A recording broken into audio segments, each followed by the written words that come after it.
তারপর এগুলাকে ট্রান্সপোর্ট করা, এগুলোর অনেক রিস্ক, অনেক অনেক সমস্যা, এসব সবকিছু প্রকিউরমেন্ট এবং লজিস্টিকের মধ্যে পড়তেছে। এনভায়রনমেন্টাল ফ্যাক্টরটা হলো কিছু কিছু প্রজেক্ট আছে এনভায়রনমেন্টাল ফ্যাক্টর উপর ডিপেন্ড করে। যেমন আপনি খুব সুন্দর একটা এক্সাম্পল দিলেন পানির লেভেল, এটা একটা এনভায়রনমেন্টাল ফ্যাক্টর উপর ডিপেন্ড করে। অনেক সময় অনেক এলাকায় যেটা বেশি খরা প্রবণ সেখানে দেখা যায় আপনাকে অনেক পিছিয়ে যেতে হবে। আবার কোনো কোনো এলাকা আছে আপনি মাত্র 30, 40, 50 ফুটের মধ্যে খুব ভালো পানির লেয়ার পেয়ে যাবেন। এটা হলো 1 নম্বর। নাম্বার 2, বেশ কিছু প্রজেক্ট আছে যেগুলা হলো আবার সিজনাল। যেমন ধরেন আপনি একটা এগ্রিকালচার প্রজেক্ট করবেন, আপনি তাদেরকে কিছু সিড দিবেন, এগ্রিকালচার ফার্টিলাইজার দিবেন, পানি দিবেন, এবং বিনিময়ে তারা কিছু এগ্রিকালচার বা কিছু ভেজিটেবল প্রোডাকশন করবে। এখন আপনি যদি সিডটা প্রপারলি যদি ঠিক টাইমের আগে, যদি সিজনের আগে যদি আপনি যদি প্রকিউর করতে না পারেন, দেখা গেল মার্কেটে গেলেন, মার্কেটে সিড পাওয়া যাচ্ছে না, বা যে পরিমাণের আপনার দরকার সেটা পাওয়া যাচ্ছে না, তাহলে সেই ক্ষেত্রে কি হলো, আপনি যখন এটা পাচ্ছেন না, এখন আপনি হয়তো যে টাইমে পাইলেন ওই টাইমে কিন্তু সিজন শেষ, তাহলে এখন আপনি কি করবেন, আপনাকে তো দিতেই হবে, আপনি দিয়ে দিলেন কিন্তু আমার প্রজেক্টটা কি ইমপ্লিমেন্ট প্রজেক্টটা আসলে আমাদের এফেক্টিভ হলো না। এরকম আর কি এনভায়রনমেন্টাল ফ্যাক্টর অনেক, বিশেষ করে এগ্রিকালচারের ক্ষেত্রে এটা ভেরি ইম্পর্টেন্ট, এবং ওই যে পানির কথা বললেন সেটা ভেরি ইম্পর্টেন্ট। তারপর কালচারাল ব্যারিয়ারও আছে অনেক সময়। কালচারাল ব্যারিয়ারটা বলতে আমি আপনাকে একটা এক্সাম্পল দিই। আপনারা কেউ কি সাতক্ষীরা সাইডে আছেন? এখানে সাতক্ষীরা বা ওই ওই সাইডের আমার এখানে কাজ হয়েছে স্যার, কাজ করছিলাম অনেক আগে ওই শ্যামনগরের ওইখানে। হ্যাঁ, কাজ করছেন সেখানে, আছে, ঠিক আছে। আমরা ওই যে সাইক্লোন সিডর হলো, আপনার সিডর কথা মনে আছে? 2008-এ মনে হয়, 7 বা 8-এ হয়েছিল এটা বাংলাদেশের সাইক্লোন সিডর। আচ্ছা, সেই সাইক্লোন সিডরে ব্রিটিশ গভর্নমেন্ট একটা বড় একটা করছিল আপনার এই, আমরা মানে ব্রিটিশ 14টা ইন্টারন্যাশনাল এনজিও মিলে আমরা এই আসছিলাম নিডস অ্যাসেসমেন্ট করার জন্য। তো নিডস অ্যাসেসমেন্ট করতে এসে সেই এটা টিমে আমি প্রথম ছিলাম না, আমি পরে ইভালুয়েশন টিমে আমি ছিলাম। শুরুতে যারা নিডস অ্যাসেসমেন্ট করছে তারা বিদেশি সব, তারা নিডস অ্যাসেসমেন্ট করে যে তারা রিপোর্ট দিল যে প্রচুর লোক মারা গেছে, প্রচুর লোক, পানি টানির অবস্থা খুব খারাপ, কারণ এই যে আপনার ধরেন অনেক এনিমেল মারা গেছে, এগুলো সব তাদের সোর্স অফ ওয়াটার যেগুলো ছিল এগুলোর ভিতরে মরা মানুষের লাশ, তারপরে এনিমেলের লাশ, কাজে পানি এখন ব্যবহারের কোনো উপযুক্ত ইয়ে নাই, ফার্স্ট। সেকেন্ড থিং হলো তারা তাদের কন্টেইনার গুলো কিন্তু দে লস্ট, কারণ তাদের এভরিথিং ফার্স্ট এওয়ে, তাদের কাছে কিছুই নেই।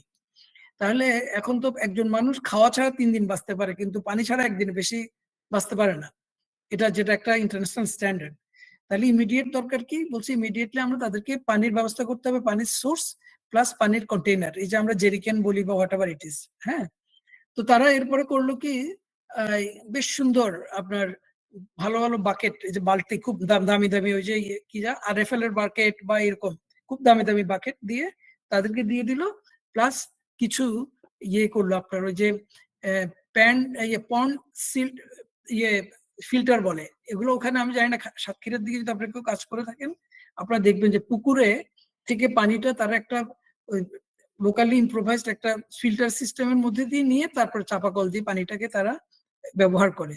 মানে এটা একটা ফিল্টারিং প্রসেসের মধ্যে যায়। এই ফিল্টারের 3টা লেয়ার থাকে, নিচের লেয়ারে থাকে হলো আপনার একটা ছোট্ট হাউসের মতো তারা করে, নিচের লেয়ারে থাকে একদম বালি, তার উপরে লেয়ারে থাকে চারকোল, তার উপরে লেয়ারে থাকে আবার আর কিছু কেমিক্যাল সহ একটা লেয়ার, তার উপরে লেয়ারে থাকে আবার বালি।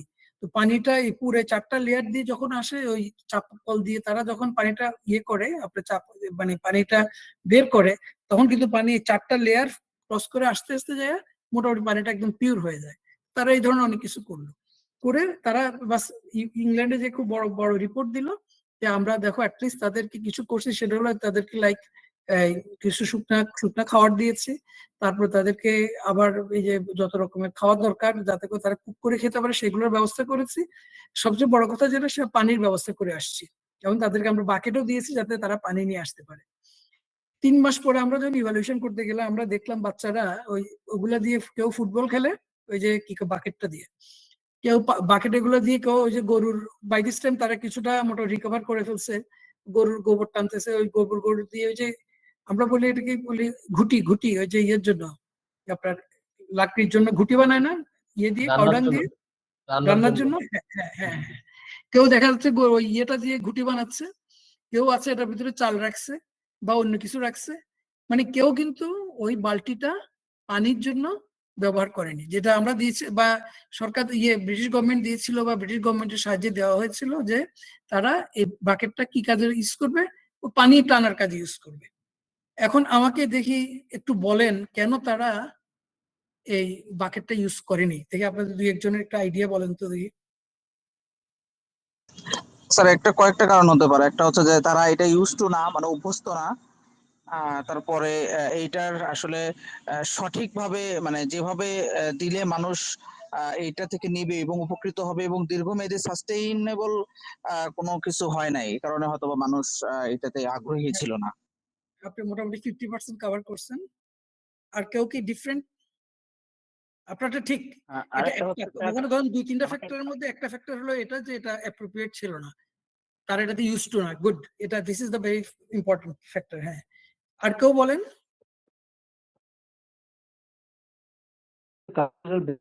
আরেকটু ডিপে যান, আরেকটু ডিপে যান, আরেকটু ডিপে যান, আরেকটু রুটের দিকে যান। হ্যাঁ, হয়তোবা তারা বাকেটের বিকল্প হয়তোবা কোনো সোর্স পেয়েছিল, যার কারণে তারা বাকেটটা ব্যবহার করে নাই। না না না, তাদের কাছে আর কোনো সোর্স ছিল না, কারণ ওই সময় তো দে লস্ট এভরিথিং। বাকেটটাই তাদেরকে দেওয়া হয়েছিল তখন পানির জন্য। আচ্ছা, আর এনিবডি এলস? Different aspect. আমি বলছি আরেকটু রুটের দিকে যান। আচ্ছা, আমি আপনাদেরকে একটা ক্লু দেই। পানিটা কালেক্ট করে কে আমাদের সোসাইটিতে? মহিলারা কালেক্ট করে। হ্যাঁ, মহিলারা। গুড। তারা কি দিয়ে পানি কালেক্ট করে? তাহলে আমি একটা পয়েন্ট বলবো কি তাহলে, যে এটা হচ্ছে জি, মহিলাদের জন্য সহজে বহনযোগ্য ছিল না। Exactly, this is the first reason. এবং নরমালি আমাদের মহিলারা কি ইউজ করে? কলস। তাই না? হ্যাঁ, একটা কলসে সে কিন্তু 20 লিটার পানি ক্যারি করতে পারে, কিন্তু একটা বালতিতে এই যে তাকে যদি উঠাইতে হয়, সে 10 লিটার পানি কিন্তু উঠাইতে আনতে পারবে না। কিন্তু আপনি একটা কলস দিয়ে দেন এবং সে কলসটা কাকে করে কিন্তু সে কিন্তু হয়তো দেখা যাবে 1 মাইল দূরে সে হেঁটে চলে যেতে পারবে, তার কাছে এটা লাগবে না গায়ে। এটা একটা কালচারাল অ্যাসপেক্ট। বুঝাইতে পারছি? Yes sir. এইরকম কিন্তু আপনারা অনেক, এই যে আমরা যখন বিশেষ করে লাইভলিহুড প্রজেক্ট গুলো যেগুলো আপনারা করছেন, তারপরে ব্যাপারে আমি আপনাদেরকে আরেকটা এক্সাম্পল দিই। আমি এখানে একটু সময় বেশি নিচ্ছি কারণ আপনাদের এই জিনিসগুলো একটু ক্লিয়ার করা দরকার, কারণ আপনাদের সবসময় এই ধরনের অনেকগুলো প্রবলেম কিন্তু ফেস করেন, কিন্তু হয়তো অনেক সময় চিন্তা করেন যে এটা কোনো ব্যাপার না, কিন্তু এটা কিন্তু it is very very important. রোহিঙ্গাদের জন্য আমরা ইউনাইটেড নেশনস এর একটা এজেন্সিকে 400 টন দিয়েছিলাম চাল কেনার জন্য। আচ্ছা, তো রোহিঙ্গাদেরকে যখন ওই চালটা কিনা হলো, চালটা কেনার পরে আমরা ইভালুয়েশন করতে গেছি, এটা 2019 সালের ঘটনা। ক্যাম্পে গেলাম, যাই দেখলাম ওই 400 টন চাল পচতেছে, এরা প্রায় 3 মাস হয়ে গেছে এদের স্টোরেজে। তারা আমাদেরকে চিঠি দিয়েছে, তোমরা এসে আমাদেরকে বলো, আমরা এই চাল ডিস্ট্রিবিউট করতে পারতেছি না। বললাম যে কেন? বললো যে তোমরা আসো। এখন আমাকে একটু কেউ কি একজন বা দুজন একটু বলেন কি কারণে তারা চালটা ডিস্ট্রিবিউট করতে পারেনি? কক্সবাজারে একটা জিনিস হইতে পারে, ওখানে বেশিরভাগ মানুষ এলাকার ভিতরে আতপ চাল, মানে সিদ্ধ চাল। এক্স্যাক্টলি, এক্স্যাক্টলি, এটাই দিস ওয়াজ দ্য পয়েন্ট। তারা সিদ্ধ চাল কিনছে, কিন্তু এটা ছিল কি আতপ চাল। তারা হ্যাবিচুয়েটেড, মানে কক্সবাজার এবং রোহিঙ্গাদের কিন্তু কালচারালি অনেক মিল আছে। তারা কিন্তু আতপ চাল খায়, কিন্তু এরা করছে কি আতপ চাল কেনার জন্য যখন ইন্টারন্যাশনাল টেন্ডার দিচ্ছে, ইন্টারন্যাশনালি কিন্তু আতপ চাল পাওয়া যায় না। ইন্টারন্যাশনালি হয় আধা সিদ্ধ অথবা সিদ্ধ চাল, মানে যদি বাল্কে কিনতে হয় 400 টন, কিন্তু চিন্তা করে দেখেন মানে কতগুলো, প্রায় মনে হয় 4000 truck full of something like this. 400 অথবা 1600 টন, আমার পুরো অ্যামাউন্টটা ভুলে গেলাম। শেষ পর্যন্ত চালগুলো কি করলো, আমরা ওই সরকারকে দিয়ে দিলাম এর জন্য, ওই যে কাজের বিনিময়ে খাদ্য কর্মসূচি নর্দার্ন পার্টে। এখানের মধ্যে কয়েক মিলিয়ন ডলার লস। কাজে চিন্তা করে দেখেন কালচারটা কত ডিপ রুটেড, এবং সেটার জন্য কিন্তু একটা প্রজেক্ট কিন্তু ফেলিওর হয়। আবার আরেকটা জিনিস, আপনারা এটা করেছেন বা করেন, ধরেন আপনার একটা ফ্লাড হলো, রাইট? ফ্লাড হওয়ার পরই এই দেখবেন ইউনাইটেড নেশনস অথবা বিভিন্ন ডোনার এজেন্সি বলে যে আমরা কিছু হাইজিন কিট দিব। আপনি নাম শুনেছেন নিশ্চয়ই, হাইজিন কিট। জি। হাইজিন কিটে কি কি থাকে আমাকে কয়েকটা আইটেমের কথা বলেন।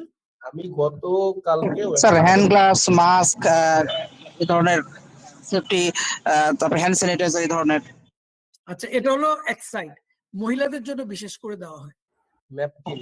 স্যানিটারি ন্যাপকিন স্যানিটারি এই ন্যাপকিন ধরনের। থাকবে, তারপরে গামছা থাকবে, সাবান থাকবে, এই টাইপেরই তো দেয়। জি। তাদের পার্সোনাল হাইজিনের জন্য একটা নেল ক্লিপার থাকবে, ওই যে আমরা নেল কাটার বলি, তারপরে একটা চিরুনি থাকবে, এরকম আর কি, যে তাদের ইমিডিয়েট নিডের জন্য, যেটা তাদের ভ্যানিটি কিট বলি অথবা আপনি বলেন হাইজিন কিট, হ্যাঁ, দেওয়া হয়।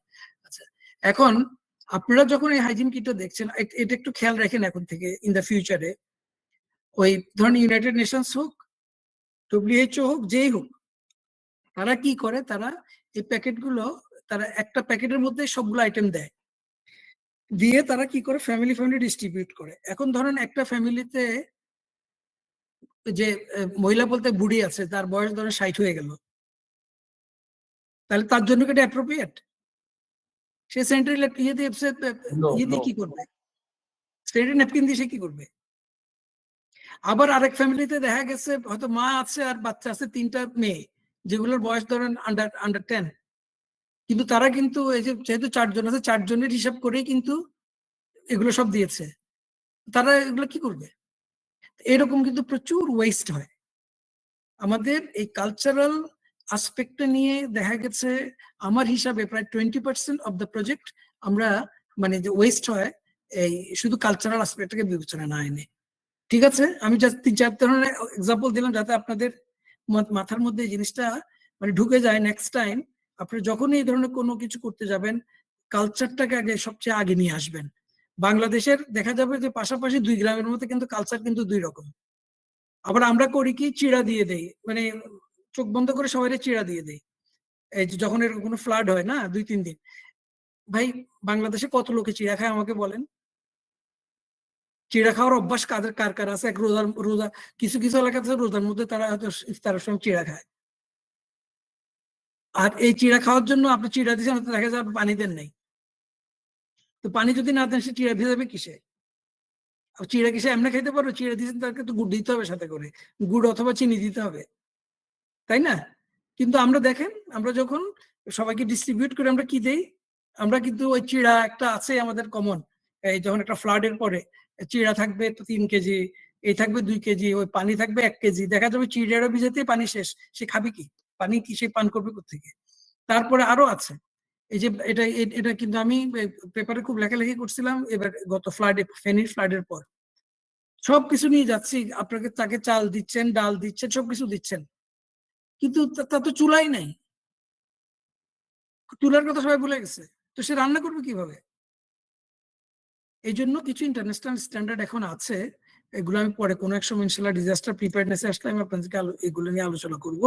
সেগুলো হলো এই যে first at least one week or 2 weeks যদি তারা শেল্টারে থাকে, কোনো ধরেন ওই যে আমাদের বাংলাদেশের মাল্টিপারপাস শেল্টার আছে অনেকগুলো, সাইক্লোন শেল্টার টেল্টার এগুলো থাকে, সেসব ক্ষেত্রে রান্না করা খাওয়াই তাদেরকে সাপ্লাই করা, ওখানে রান্না করে ওদেরকে দিয়েই সার্ভ করে ওখানে করাটাই ভালো। কারণ আপনি দেখাচ্ছেন একটা ইয়েতে আপনি ধরেন প্রায় 5,000 টাকার আইটেম আপনি দিয়ে দিয়েছেন, কিন্তু আপনি তাকে চুলা দেন নাই, চুলা দিলে কেরোসিন দেন নাই, কারণ ওই মুহূর্তে পানি সব everything is just under the water, সে তার কাছে তো লাকড়ি থাকার কথা না। আমি বুঝাইতে পারছি ব্যাপারটা আপনাদেরকে? জি স্যার। হ্যাঁ, ক্লিয়ার? এই জিনিসটা কিন্তু নেক্সট টাইম যে কোনো ইন্টারভেনশন এই জিনিসগুলো একটু খেয়ালে আনেন। Next please. স্যার প্রশ্ন Next ছিল slide. স্যার। জি বলুন।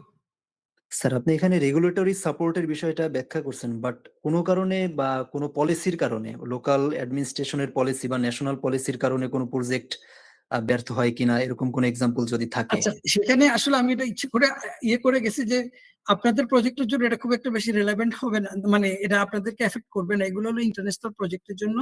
ধরেন আমি আপনাকে এক্সাম্পল দিই একটা, আমরা তো ইন্টারন্যাশনালি কাজ করি, আমরা তো ধরেন এই যে ইউনাইটেড নেশনস কে আমরা ডোনেট ফান্ড করি। এখন ধরেন কিভাবে এটা করলো, এই যে আসলো ক্ষমতায়, কি যেন বলে, ট্রাম্প যখন ক্ষমতায় আসলো, সে কি করলো? USAID বন্ধ করে দিল না? হ্যাঁ হ্যাঁ, বন্ধ করে দিচ্ছে। তাহলে দেখছেন তার পলিসির জন্য এখন কি অবস্থা হলো? বাংলাদেশে তো আমার মনে হয় 60,000 খুব স্কিল লোক চাকরি হারাইলো, যে ইয়েগুলো ছিল। কাজে গভর্নমেন্টের পলিসি কিন্তু অনেক সময় অনেকভাবে আপনার যে কোনো ইয়ের জন্য আপনার প্রজেক্টে ইম্প্যাক্ট করতে পারে। এখন আরেকটা খুব সিম্পল এক্সাম্পল দিই, আপনারা যে গাছ সিলেক্ট করেছেন এখানে কি ইউক্যালিপটাস নিছেন? না স্যার, নেই। দেন নাই, আচ্ছা, কারণ গভর্নমেন্ট এখন এটা ব্যান করে দিচ্ছে, তাই না? জি স্যার, কিছু গাছ আছে পরিবেশের জন্য আসলে ক্ষতিকারক, এজন্য। হ্যাঁ, আমি নিজে পরিবেশের ছাত্র, তো এগুলো সব ভুয়া, জি, এটি সব আচ্ছা ভুয়া, আচ্ছা। এটি সব ভুয়া। এগুলো নিয়ে অনেক আমাদের ফোরামে অনেকে এবং রেজওয়ানাকে আমরা অনেক এগুলো নিয়ে অনেক ইনপুট দিয়েছি। আমি সরকারের সাথে কিছু কিছু লেভেলে কাজ করি, এর মধ্যে একটা হলো এনভায়রনমেন্টের আমাদের যে অ্যাডভাইজার আছে রেজওয়ানার সাথে আমি কাজ করি ওনার সাথে। আচ্ছা, তো আমি আপনাকে বলি, এগুলো হলো কি এক এক সময় এক একটা রাজনৈতিক চমক দেখানোর জন্য এরকম কিছু করে। যেমন কিছুদিন প্লাস্টিক ব্যান, আসলে কি প্লাস্টিক ব্যান হয়েছে? হয় নাই। এগুলো হলো মানুষকে দেখানোর জন্য যে হ্যাঁ আমি একটা কিছু কাজ করে দেখছি, কথা বুঝতে পারছেন? এর চেয়ে কিন্তু অনেক বড় বড় কিন্তু ইস্যু রয়ে গেছে। আপনার এই এনভায়রনমেন্টের জন্য সবচেয়ে বড় ইস্যু হলো আমাদের নাব্যতা ফেরায় আনা। ঢাকার চারিদিকে যতগুলো নদী ছিল, যতগুলো সব অনেকগুলো দখল হয়ে গেছে, এটা ছিল সবচেয়ে প্রায়োরিটি। সেটা করে যদি ঢাকার চারিদিকে যদি এরকম একটা ওয়াটার রুট তৈরি করতে পারতো, সেটা কিন্তু বিরাট ইম্প্যাক্ট আসতো। সেটা না করে কি ওই পলিথিন বন্ধ করছে, পলিথিন তো অনেক আগ থেকেই বন্ধ, কিন্তু পলিথিন কি বন্ধ হয়েছে? হয় নাই। তারপরে ইউক্যালিপটাস ব্যান করার কোনো মানে আছে? আপনি গ্রামে যান, লোকদেরকে জিজ্ঞেস করেন যে তোমাকে আমি একটা ফল গাছ দিব আর একটা কাঠের গাছ দিব, তুমি কোনটা নিবা? আপনি একাশি এবং ইউক্যালিপটাস আপনি 90% পাবেন একাশি ইউক্যালিপটাস, কারণ এটা 5 বছরের মধ্যে সে এটা বিক্রি করতে পারবে, এটা অনেক বড় হয়ে যায়, এটা খুব বেশি জায়গা নেয় না। এটার কিছু খারাপই আছে, এটা পানি ছাড়া, পানি এলাকাতে এটা একটু পানি টানে, পুকুর আছে না, বাংলাদেশে গ্রাম দেশে কি পানির অভাব আছে? আমাদের দেশে প্রায় 5 মাসই ম্যাক্সিমাম এলাকায় পানির নিচে থাকে। আপনি ওইভাবে সিলেক্ট করেন, জায়গা সিলেক্ট করেন। বুঝাইতে পারছি? এই যে প্ল্যানের কথা, পলিসির কথা বললেন, এই যে ধরেন এখন যারা নার্সারিতে এগুলো কয়েক লক্ষ হয়তো বা কয়েক কোটি চারা অলরেডি উত্তোলন করে বসে আছে ইউক্যালিপটাস, হঠাৎ করে গভর্নমেন্ট যখন বলে যে ইউক্যালিপটাস ব্যান, এখন তারা কি করবে? এখন ধরেন আপনার প্ল্যানে যদি, বা আপনি যদি একটা প্রজেক্ট এর ভিতরে যদি ইমপ্লিমেন্ট করতেন আজকে তো 2 বছর আগে, বা যে প্ল্যান করছেন যে আমি ইউক্যালিপটাস দিব ধরেন, এখন হঠাৎ করে যখন গভর্নমেন্ট পলিসি করলো ইউক্যালিপটাস ব্যান, আপনি এখন কি করবেন? হয়তো দেখা গেল বাই দিস টাইম আপনি 2 লক্ষ চারা কিনে ফেলছেন। বুঝাইতে পারছি পলিসি কিভাবে জি ইমপ্লিমেন্ট স্যার, বুঝে আসছে। ইম্প্যাক্ট জি করে? স্যার। ক্লিয়ার? তবে স্যার, কালচারাল ব্যারিয়ার্স নিয়ে স্যার একটু বিষয় একটু জানার ছিল স্যার। বলেন প্লিজ। বিষয় হচ্ছে স্যার, আমি একটা বিষয় ফেস করছিলাম একবার, একটা প্রজেক্ট বাস্তবায়ন করতে গিয়ে একজন মানে ধর্মীয় প্রভাবশালী ব্যক্তির একটু সাপোর্ট চাইছিলাম, কিন্তু সে পরবর্তীতে বলছিল আপনার আসসুন্নাহ ফাউন্ডেশন যে আইডিওলজি ফলো করেন এটার সাথে আমরা একমত না, এ কারণে সে সহযোগিতা করে নাই। এটা কি কালচারাল ব্যারিয়ার্স এর ভিতরে আসবে? না, এটা কালচারাল ব্যারিয়ার না, এটা কালচারাল ব্যারিয়ার। এটা আসলে আমরা এটাকে ওই কালচার বলতে আমরা যেটাকে মিন করি, কালচারটা হলো এটা একটা ডিপ রুটেড একটা আপনার কমিউনিটির কিছু এথিক্স, কমিউনিটির কিছু কোড অফ কন্ডাক্ট, হ্যাঁ, সেটা হলো কালচার।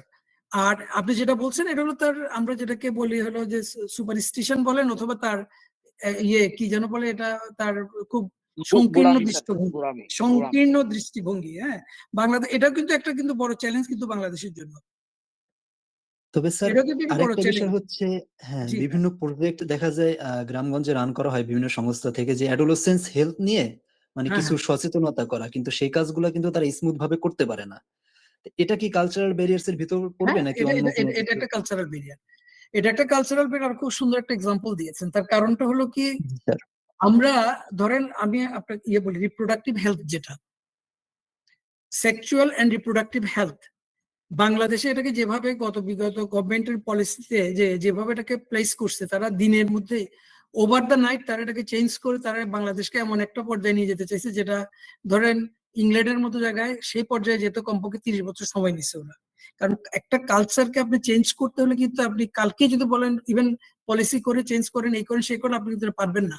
এটা কিন্তু উল্টা, এটা রিয়েক্ট করবে। কালচারকে চেঞ্জ করতে হলে কিন্তু স্লোলি স্লোলি স্লোলি স্লোলি, যেটা আমাদের ইন্ডিয়া এই যে বিভিন্ন মিডিয়ার মাধ্যমে বউ শাশুড়ির যে কনফ্লিক্ট গুলো, এটা কিন্তু স্লো পয়জনিং কিন্তু। এটা আমি সাহিত্য দেখছি অনেক সময়, উনি এগুলো নিয়ে হাইলাইট করছেন, মাশাআল্লাহ। দেখেন তারা কিন্তু ডাইরেক্টলি কিন্তু করে না, তারা কি করলো মিডিয়ার মাধ্যমে, মিডিয়াতে দেখায় দেখায় দেখায় দেখায় আমাদের মাইন্ডটা চেঞ্জ করে দিল, এবং একটা জেনারেশনকে কিন্তু তারা কিন্তু মোটিভেট করে ফেলছে। এখনকার ইয়াং মহিলা জেনারেশন যারা, তারা এখন ধরে নিয়েছে শাশুড়ি মানে হলো সামথিং খারাপ জিনিস, তার সাথে থাকা যাবে না, এই সেই ইত্যাদি ইত্যাদি। দেখেন, কিন্তু এটা কিন্তু একটা কালচারাল, আমাদের দেশে। আবার অনেক কিছু আমাদের কালচারের সাথে কিন্তু রিলিজিয়াসকে মিলানো যাবে না। কেন মিলানো যাবে না? এটা হলো আমাদের মানে lack of education, lack of understanding. তারপরে আপনি বলতে পারেন যে এই যে কিছু কিছু মিথ কমিউনিটির মধ্যে এমন ভাবে ডিপ রুটেড। আমি আপনাদেরকে যদি কিছু কিছু এক্সাম্পল দেই, আপনারা খুব হাসবেন। আমি জানি না, আপনাদের সবাই তো ইয়াং জেনারেশন। স্যার আমরা চাই আপনি মানে প্র্যাকটিক্যাল এক্সাম্পলের মাধ্যমে প্রত্যেকটা জিনিস যদি ব্যাখ্যা করেন হ্যাঁ, আমাদের জন্য বুঝতে আরো সহজ হ্যাঁ। হবে। আমি আপনাকে বলি, আমি একবার ইয়েতে গেলাম, আপনার এই নিজার হলো ওয়ার্ল্ডের সবচেয়ে গরিব দেশ আফ্রিকার, ওয়েস্ট আফ্রিকার কান্ট্রি। হ্যাঁ, নাইজেরিয়া না, নাইজেরিয়ার পাশের কান্ট্রি আর কি নিজার। সেখানে যে দেখলাম এই যে বাচ্চাদের এই নিউট্রিশনাল হেলথ খুবই পুয়ার। স্বাভাবিক, আফ্রিকার এতে আমরা তো সবসময় ছবিতে যা দেখি ওই রকমই কন্ডিশন আর কি। আমাদের এটা একটা নিউট্রিশন প্রজেক্ট ছিল। তো জি এখন স্যার, ওইখানে তো ম্যাম চাইল্ড এদের সংখ্যা এদের নিয়ে কাজ করা হয় ম্যাম মনে হয়। ম্যাম এবং গ্যামের, হ্যাঁ, এখানে ম্যাম এবং স্যাম ম্যাম দুটো নিয়ে ছিল সেখানে। কিন্তু ওদের এই স্যামটা বেশি ছিল, সিভিয়ারলি যেটা আর কি, সেটা ছিল জি বেশি স্যার। ওদের। এখন ধরেন একটা 4 বছর 5 বছরের বাচ্চাকে আপনি দেখলে, আপনি যদি বলেন বয়স কত, আপনি হয়তো বলবেন মনে হয় 1.5 বছর ম্যাক্সিমাম। তার গ্রোথ নাই, প্যাট একটা বিরাট হয়ে আছে।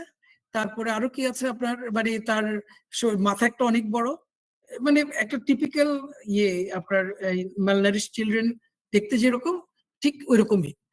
আমরা সেটা নিডস অ্যাসেসমেন্ট করতে যেয়ে আমরা আগে দেখলাম যে প্রথম এগুলা আমাদের অবজেক্টিভ ছিল কালচারালি আগে এটাকে কিভাবে করা যায়, কারণ সেখানে কালচারটা এত ডিপ রুটেড, আপনি কমিউনিটি ঢুকতে পারবেন না পারমিশন ছাড়া। ওরা তো কাস্ট সিস্টেম, ওই যে লিডার ছাড়া, কমিউনিটি লিডার বলতে বংশের যে সবচেয়ে বড়, ওই গ্রামের যে বড়, সে তার থেকে আগে পারমিশন নিতে হবে। তার থেকে পারমিশন নেওয়ার পর আপনি কি বলতে পারবেন কি বলতে পারবেন না সবকিছু সে ঠিক করে দিবে। এখন তার মানে হলো তাকে নিয়ে আগে কাজ করতে হবে। হ্যাঁ, এবং তারা কিন্তু স্বশিক্ষিত, তারা কিন্তু স্কুলে কোনোদিন জানি, স্কুল দেখেও না, এরকম অবস্থা আছে।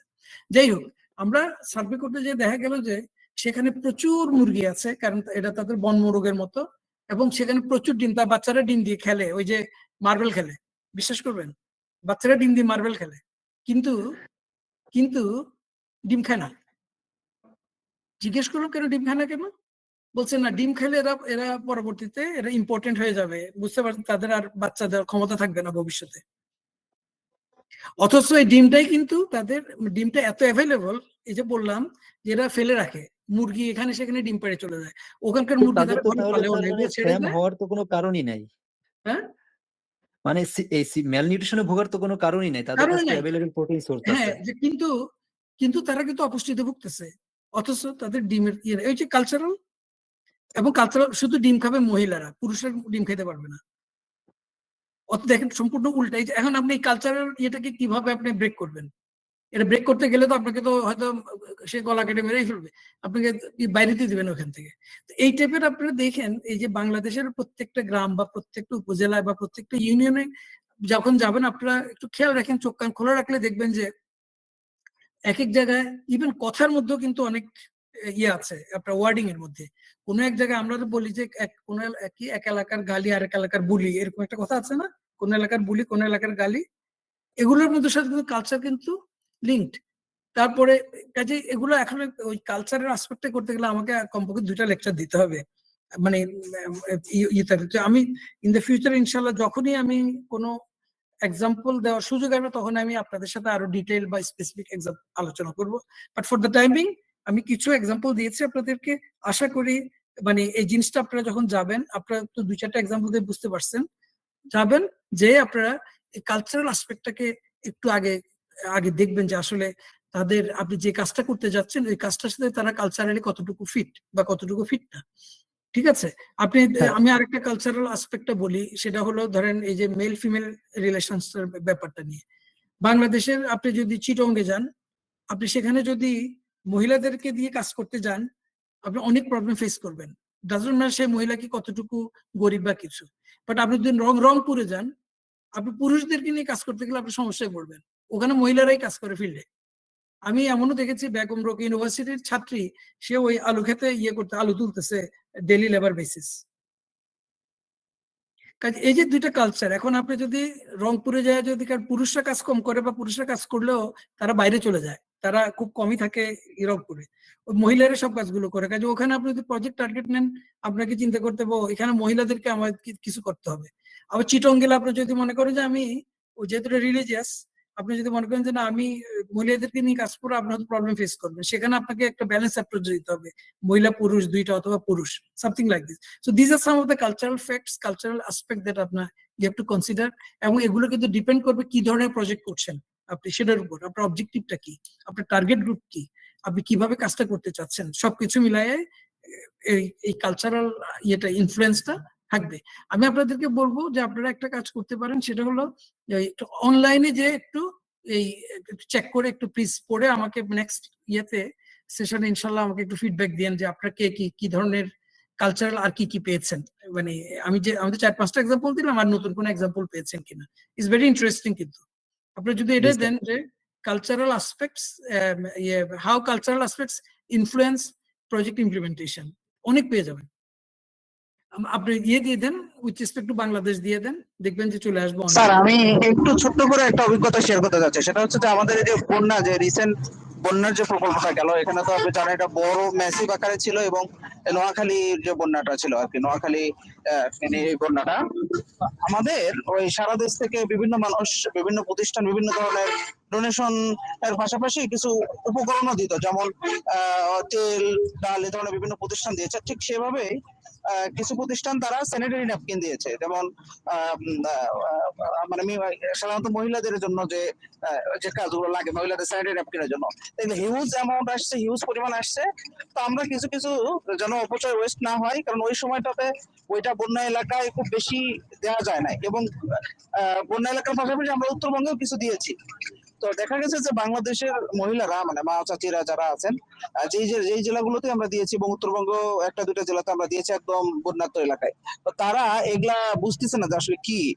প্রত্যেককে ধরে বোঝানোর পরও তারা তারা বোঝানোর পরও তারা ওইটা ইউজ টু না, কিভাবে করবে, কিভাবে বেল্ট বাঁধবে, কিভাবে ইউজ করবে, তারা ফালায় রাখছে। অথচ তারা যেভাবে ইউজ টু আর কি, তারা পুরাতন কাপড় চোপড় এই ধরনের ইউজ টু, তারা সেটা কিন্তু এটা ইউজই করে না। আমরা পরে কিছু ফিডব্যাক নিয়েছি যে আপনি যাদের দিয়েছেন, ইভেন বিভিন্ন শিক্ষা প্রতিষ্ঠানের মেয়েদেরকেও আমরা দিয়েছি, যে শিক্ষা প্রতিষ্ঠানে বাচ্চারা, যারা মেয়েরা যে ক্লাস 8-এ পড়ে, 9-এ পড়ে বা 10-এ পড়ে, তারাও এটার ইউজ টু না গ্রাম অঞ্চলের শিক্ষা প্রতিষ্ঠানগুলোতে।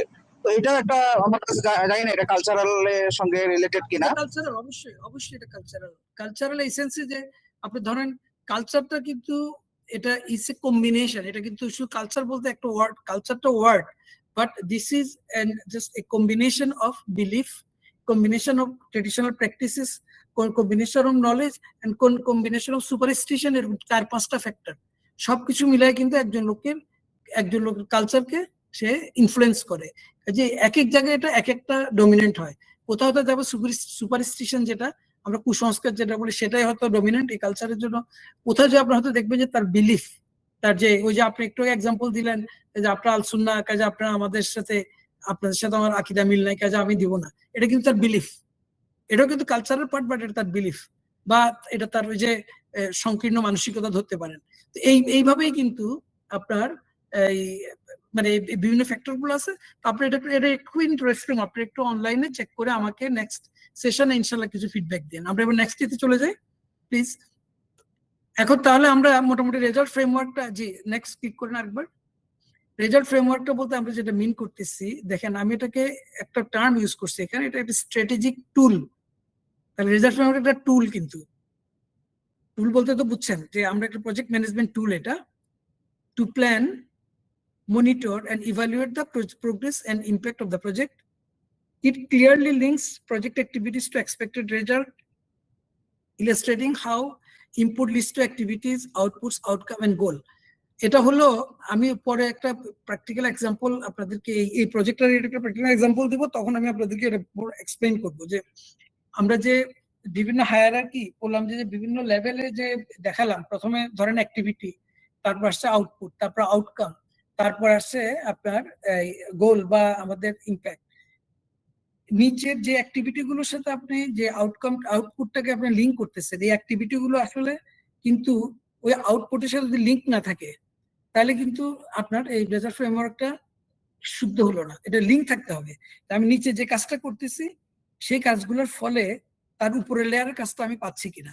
আবার ধরেন আপনার 2টা সাব রেজাল্ট আছে বা 2টা আপনার আউটপুট আছে, ওই 2টা আউটপুট মিলে তার উপরের লেয়ারে যে আউটকাম আছে সে আসলে সেই আউটকামটা দিবে কিনা। কাজে আপনাকে এগুলো এমন ভাবে অ্যারেঞ্জ করতে হবে যাতে করে নিচের গুলার সাথে উপরেরটা লিঙ্ক থাকে, উপরেরটার সাথে তার উপরেরটা লিঙ্ক থাকে, তার উপরেরটার সাথে তার উপরেরটা লিঙ্ক থাকে।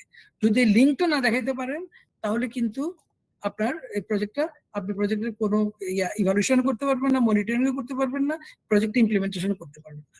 এবং সবচেয়ে আইরনি হলো আমাদের most of the development partners তারা আসলে রেজাল্ট ফ্রেমটা বুঝে না, এটা লিঙ্ক বুঝলে তারা লিঙ্ক করতে পারে না, আর লিঙ্ক করলে তারা যে এটা আরো কিছু আছে যেমন ইন্ডিকেটর গুলো ঠিকভাবে সেট করে না, এবং যার ধরুন আলটিমেটলি আপনার প্রজেক্টটা শেয়ার মনিটর করতে পারে না। যে এই রেজাল্টস ফ্রেমওয়ার্কটা বোঝাটা হলো মনিটরিং এর জন্য সবচেয়ে ভেরি ইম্পর্টেন্ট। ঠিক আছে, আমরা এরপর নেক্সট ইয়েতে চলে যান। আমি এটা কি মিন করতেছি সেটাতে আমি আপনাদেরকে একটু পরে এক্সাম্পল দিয়ে দেবো। আচ্ছা, এখন রেজাল্টস ফ্রেমওয়ার্ক বোঝার জন্য আপনাদের যেটা দরকার সেটা হলো আরেকটা জিনিস। আমরা তো এতক্ষণ বলে গেলাম, কি কি বললাম, যে আমাদের ইনপুটের কথা বললাম, অ্যাক্টিভিটিস, তারপরে আপনার কমপ্লিটেড অ্যাক্টিভিটিস, আউটপুট, আউটকাম এবং ইম্প্যাক্ট, এগুলো সবগুলো আমরা বললাম। ঠিক আছে, আপনার কাছে এখন এগুলো ক্লিয়ার। এখন আপনাকে মেজার করতে হবে। আপনি কিভাবে মেজার করবেন? আপনার কিছু ইন্ডিকেটর লাগবে, তাই না? আমাকে আপনার বাস্তব জীবনের প্রজেক্ট রিলেটেড দরকার নাই, আপনার বাস্তব জীবনের আমাকে একটা দুটো ইন্ডিকেটর বলেন তো দেখি আপনারা, যেটা আপনারা ইউজুয়ালি ইউজ করেন। একটা এক্সাম্পল, 2-4টা এক্সাম্পল দেন। হ্যাঁ, টাইম হতে পারে, টাইম একটা, ঠিক আছে, টাইম আপনি একটা টাইম এখন এক্সাক্ট সংখ্যা উল্লেখ করে দিতে পারবো না, বাট একটা ইন্ডিকেটর দিতে পারবো। বলেন। যেমন স্যার স্যাম চাইল্ড আছে, স্যাম চাইল্ডের তো ওজন একটা নির্দিষ্ট রেঞ্জের ভিতরে থাকে। হ্যাঁ, তো আমরা এই স্যাম তার উপরে ধরেন বিভিন্ন মানে ইন্টারভেনশন ইমপ্লিমেন্ট করার পরে আমরা তো একটা মুয়াক টেপের একটা মেজারমেন্ট রাখবো বা তার একটা ওয়েট থাকবে। তো একটা ইন্ডিকেটর হতে পারে যে যখন সে হেলদি হবে, একটা 5 বছরের বাচ্চা যখন হেলদি হবে, সে স্যাম থেকে তার ওয়েটটা কত হবে, ওয়েট একটা ইন্ডিকেটর হতে পারে এই স্যাম চাইল্ডের এই প্রজেক্টের ক্ষেত্রে। তাহলে আপনার ইন্ডিকেটর এখানে average weight of the child. হ্যাঁ, জি স্যার, ইন্ডিকেটরটা হলো এভারেজ ওয়েট অথবা তার ওই সময়কার just the weight of the child, it is an indicator. Good. G sir. আরেকটা এক্সাম্পল দেন। আমি হচ্ছে আমাদের বৃক্ষরোপণ প্রকল্পের আওতায় একটা কি পারফরমেন্স ইন্ডিকেটর বলতে পারি। যেমন আপনি জেনে থাকবেন এই বছরে আমাদের প্রায় 1,85,000-এর উপরে গাছ বিতরণ হয়েছে। তো এখানে আমাদের কি পারফরমেন্স ইন্ডিকেটর হতে পারে যে নাম্বার অফ বাগান, আমরা কতগুলো বাগান করছি। কারণ আমাদের এখানে 1000-এর উপরে বাগান আলহামদুলিল্লাহ হয়েছে এবছরে। এটা একটা কি পারফরমেন্স ইন্ডিকেটর হতে পারে, কতগুলো বাগান আমরা করতে পারলাম। গুড। আপনি নাম্বার অফ গার্ডেনস রেইজড, এটা একটা ইন্ডিকেটর। আবার নাম্বার অফ সিডলিং ডিস্ট্রিবিউটেড, সেটাও কিন্তু একটা ইন্ডিকেটর, তাই না? আপনি কতটা সিডলিং আপনার টার্গেটে ছিল সেটা কিন্তু মেজার করতে, সেটাও কিন্তু একটা ইন্ডিকেটর। আচ্ছা, আরো কেউ বলেন? গুড, এই 3টে ইন্ডিকেটর আমরা করে অ্যাকসেপ্ট করলাম। আপনাদের প্রজেক্ট থেকে এখানে আমি একটা পেলাম থেকে আপনার বৃক্ষরোপণের প্রজেক্ট থেকে, আরেকটা পেলাম আপনার হেলথ প্রজেক্ট থেকে। অন্য সাইড থেকে আমাকে বলেন আপনাদের ধরেন রামাদান প্রজেক্টে আমাকে 2-3টে ইন্ডিকেটর বলেন। আপনাকে যদি বলা হলো যে আপনি রামাদান প্রজেক্ট করেছেন, এখন আপনাকে রিপোর্ট দিবেন, রিপোর্টটা দিতে হলে তো আপনাকে কিছু মেজারেবল ইন্ডিকেটর লাগবে। জি, নাম্বার অফ পারসন, কত মানুষকে আমরা পৌঁছাতে পারলাম। ঠিক আছে, number of beneficiary, excellent, number of beneficiaries, হ্যাঁ, দিস রিচড, হ্যাঁ, গুড। আমি দেখলাম যে আরেকজনও মনে হয় একটা দিয়েছিলেন, হ্যাঁ, that is good, percentage of something, কি জানো চলে গেছে, মনে মেসেজ দিছিলেন আপনি। নাম্বার অফ জেলা, কয়টা জেলাতে আমরা এই প্রকল্প বাস্তবায়ন করতে পেরেছি। হ্যাঁ, কতটাতে বাস্তবায়ন করতে পেরেছেন? হ্যাঁ, ঠিক আছে, আপনার যদি টার্গেট থাকে যে আমি 10টা ইয়েতে কাজ করবো, ঠিক আছে, সেটাও হতে পারে। আবার পার্সেন্টেজ অফ ওয়ার্ক কমপ্লিটেড একটা দেখলাম আমি এখন, হ্যাঁ, সেটাও গুড ইন্ডিকেটরস। আচ্ছা, ইন্ডিকেটর বলতে আপনারা তাহলে মোটামুটি তো বুঝতে পারতেছেন ইন্ডিকেটর। আমরা যেমন গাড়ির ইন্ডিকেটর বলি, আপনার ওই গাড়ির ইন্ডিকেটরের মধ্যে অনেকগুলো রকমের ইন্ডিকেটর আছে। একটা হলো ফুয়েল ইন্ডিকেটর আছে গাড়িতে, যে আপনার তেল কতটুকু আছে, না সেটা দিয়ে আপনি বুঝতে পারেন আমি কি তেল ভরবো না। তারপরে নাম্বার 2 হলো ধরেন আপনি স্পিড লিমিট কত, সেটা কিন্তু একটা ইন্ডিকেটর, কি আমি রাইট স্পিড লিমিটে আছি নাকি আমি কমাইতে হবে না বাড়াইতে হবে, ঠিক আছে।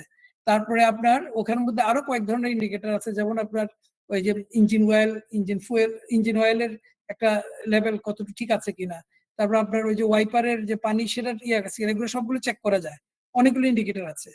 আপনি ডানে যাবেন, আপনি জাস্ট ইন্ডিকেটর ইয়েটা দিয়ে দিলেন, লাইটটা দিয়ে দিলেন ডানে, বামে যাবেন বামে দিয়ে দিলেন। তাহলে এখন এই এক্সাম্পলটা আমি কেন দিলাম, যে আমরা ইন্ডিকেটর দিয়ে কি কি মিন করি, কি মেজার করি। আমি আমার যে টার্গেটটা ছিল সেই টার্গেটটা অ্যাচিভ করছি কিনা না করি নাই, তাই না? মনিটরিং এর কথা খেয়াল আছে, আমি যে বলছিলাম যে 3টা জিনিস, আমি এখন কোথায় আছি, আমি কোথায় থাকার কথা, যদি আমি আমার সেখানে না থাকতে পারি তাহলে গ্যাপটা যেটা হলো আমি বাকি টাইমের মধ্যে সেই গ্যাপটা কিভাবে ফিল করব, সেটা নিয়ে একটা ডিসিশন নেওয়া এবং সে অনুযায়ী কাজ করা। ইন্ডিকেটরের কাজ হলো এটা, আপনাকে ইন্ডিকেটর আপনাকে বুঝাই দিবে। যেমন আপনার জ্বর হলে আপনি কি করেন, আমরা থার্মোমিটার দিয়ে মেজার করি না, যে আপনার 94.6 আপনার হয়তো দেখা গেল 100 উঠে গেল, তার মানে আপনি বুঝতে পারলেন যে অবস্থা সামথিং ইজ রং, ডাক্তারের কাছে এখনই যেতে হবে কারণ 100 উঠে গেছে। আবার যদি 99 পর্যন্ত আসে, আপনি চিন্তা করেন না দেখি ঘরে একটু পানি টানি মাথায় পানি দিয়ে প্যারাসিটামল খাওয়া দেখি কন্ট্রোল করা যায় কিনা। যদি দেখেন যে 103 উঠে গেছে, তখন আপনি ডাক্তারের কাছে গেলে ডাক্তার শুধু ওই ওষুধ দিয়ে মেজার করে বলবে না, ডাক্তার বলবে না এবার তুমি ডেঙ্গু টেস্ট করো, চিকুনগুনিয়া টেস্ট করো, কারণ 103 এতদিন তো থাকার কথা না। তার মানে হলো ইন্ডিকেটরটা just not for indicator, indicator একটা মেইন রোল হলো টু মেক ডিসিশন। ঠিক আছে, ক্লিয়ার? জি স্যার। আচ্ছা, তাহলে নেক্সট স্লাইডটাতে যান।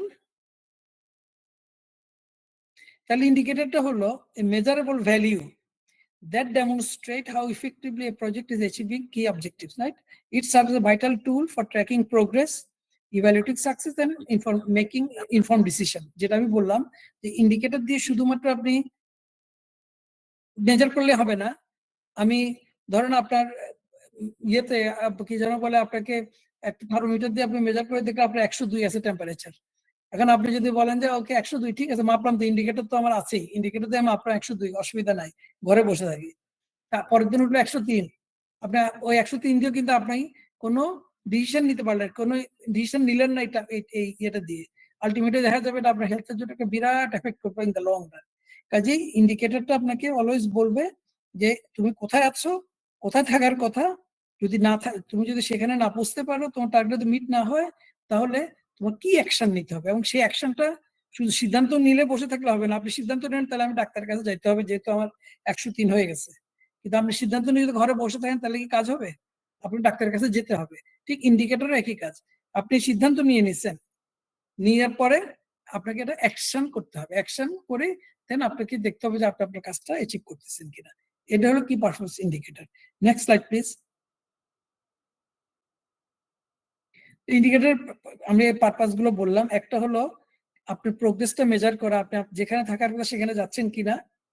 তারপর হলো যদি আপনি সেখানে না যান, সেখানে যদি না পৌঁছতে পারেন, আপনার টার্গেট মিট না হয়, তাহলে আপনাকে কিছু এরিয়াস অফ ইমপ্রুভমেন্ট কিভাবে আপনি মানে আপনাকে সিদ্ধান্ত নিতে হবে, গ্যাপটা আইডেন্টিফাই করে সিদ্ধান্ত নিতে কিভাবে আমি সেই জায়গায় পৌঁছতে পারবো। তারপরে নাম্বার 3 হলো ইন্ডিকেটর, যারা ম্যানেজমেন্ট লেভেলে আছেন তাদের জন্য ইন্ডিকেটরটা ডিসিশন মেকিং টুল হিসেবে কাজ করবে। যে এখানে আমার 1 লক্ষ চারা ডিস্ট্রিবিউট করার কথা, আনতে আনতে আমার 50,000 চারা নষ্ট হয়ে গেছে, আমার কাছে এখন মাত্র আছে 50,000। এখন যিনি আপনার এই 50,000-এর দায়িত্বে, দায়িত্বে কি যেন বলে, ডিস্ট্রিবিউশনের দায়িত্বে, দেখা যাবে হয়তো আপনার ওই যে পাওয়ার স্ট্রাকচারে ওনার কোনো সিদ্ধান্ত নেওয়ার ক্ষমতা নাই, উনি শুধু ডিস্ট্রিবিউশনের দায়িত্বে আছেন, এতটুকুই। এখন বাকি 50,000 উনি কি করবেন? ওনার টাকাও নাই, আর ওনাকে অর্গানাইজেশন সে ক্ষমতা দেয় না যে ঠিক আছে তুমি আরো 50,000 জোগাড় করে টাকা দিয়ে তারপরে কিনে আমাদেরকে আবার রিম্বার্স করবে সামথিং ব্লাবলা। এই জন্য তাকে কি করতে হবে, তাকে তার ম্যানেজারকে জানাইতে হবে, যিনি সিদ্ধান্ত নিতে পারবেন, তাকে জানাইতে হবে যে দেখেন 50,000 এবার নষ্ট হয়ে গেছে, এগুলো আমরা এখন কি করব, আর এই 50,000 কিভাবে কভার করব। তখন ম্যানেজারে সেই অনুযায়ী একটা সিদ্ধান্ত নেবে, ডিসিশন মেকিং এর জন্য ইন্ডিকেটরটা কাজে লাগবে। তারপরে পরে যে দুইটা আছে সেই দুইটা কিন্তু এগুলো ইন্টারন্যাশনাল স্ট্যান্ডার্ড। আপনি যে কোনো প্রজেক্টে যদি আপনি বলেন যে আমি অ্যাকাউন্টেবিলিটি শো করতে চাই বা আমি accountable to the beneficiaries, I am accountable to my donor, সেই আমি অ্যাকাউন্টেবল টু আল্লাহ, দেন আপনি কিভাবে করতে হবে সেটা হলো এই ইন্ডিকেটর আপনাকে বলবে যে আপনি আসলে কোথায় আছেন এবং আপনি আসলে অ্যাচিভ করছেন কিনা, সেটার উপর ভিত্তি করে এই ইন্ডিকেটরটা আপনাকে দিবে। কাজেই ওই যে কোনো ডোনারে আগে যদি একটা ফান্ড দিতে চায় প্রথমে তারা জিজ্ঞেস করে তোমার মনিটরিং ইভালুয়েশন সিস্টেমটা আমাদেরকে জানাও এবং সেটা কতটুকু অ্যাকাউন্টেবল। দ্য মোর আপনি ওপেন হবেন, the more accountable is your system. So অ্যাকাউন্টেবিলিটিটা এনশিওর করার জন্য আমাদের এই কেপিআই দরকার, কি পারফরমেন্স ইন্ডিকেটর দরকার। আর ফাইনালি সেটা হলো আপনি যখন প্রজেক্ট শেষ হয়ে গেল তখন আপনি একটা রিপোর্ট লিখতে হয় যে আমি কি অ্যাচিভ করলাম কি করলাম না। তখন কিন্তু আপনারা এই নাম্বারগুলো ইউজ করেন। আমার টার্গেট ছিল 1 লক্ষ, আমি দিছি 1,10,000, তাই না? তাহলে মানে আপনি 10,000 বেশি দিতে পারছেন এবং সে 10,000 কেন বেশি দিতে পারলেন সেটাও কিন্তু, বেশি দেওয়াটাও কিন্তু সবসময় ক্রেডিট তা না, কিন্তু আপনাকে বলতে হবে আপনি কেন 10,000 বেশি দিতে পারছেন। আপনি বলবেন যে দাম কমে গেছে, তাহলে ওই যে অ্যাজাম্পশন যেটা বললাম রিস্ক, আপনি হয়তো আগে চিন্তা করেন নাই যে ডিউরিং প্রজেক্ট যে আসলে দাম কমেও যেতে পারে, তার মানে হলো আমি একটু আমার টার্গেট একটু ফ্লেক্সিবল রাখি, একটা রিজিড টার্গেট 1 লক্ষ দিবই আমি ইনশাল্লাহ, কিন্তু যদি আমি কমে যায় তাহলে আমি আরো 10,000 বেশি দিতে পারবো বা সামথিং লাইক দিস। ঠিক আছে, তো এই হলো মানে তাহলে ইন্ডিকেটরের কাজ আমি এক্সপ্লেন করলাম 5টা। একটা হলো আপনার কোথায় থাকার কথা এবং কোথায় আছেন সেটা। নাম্বার 2 হলো আপনি যদি সেটা অ্যাচিভ না করেন তাহলে গ্যাপটা কি সেটা আইডেন্টিফাই করা। তারপর নাম্বার 3 হলো সে আইডেন্টিফাই করে আপনার কিছু অ্যাকশন নেওয়া এবং সেই অ্যাকশনটাকে ইমপ্লিমেন্ট করা।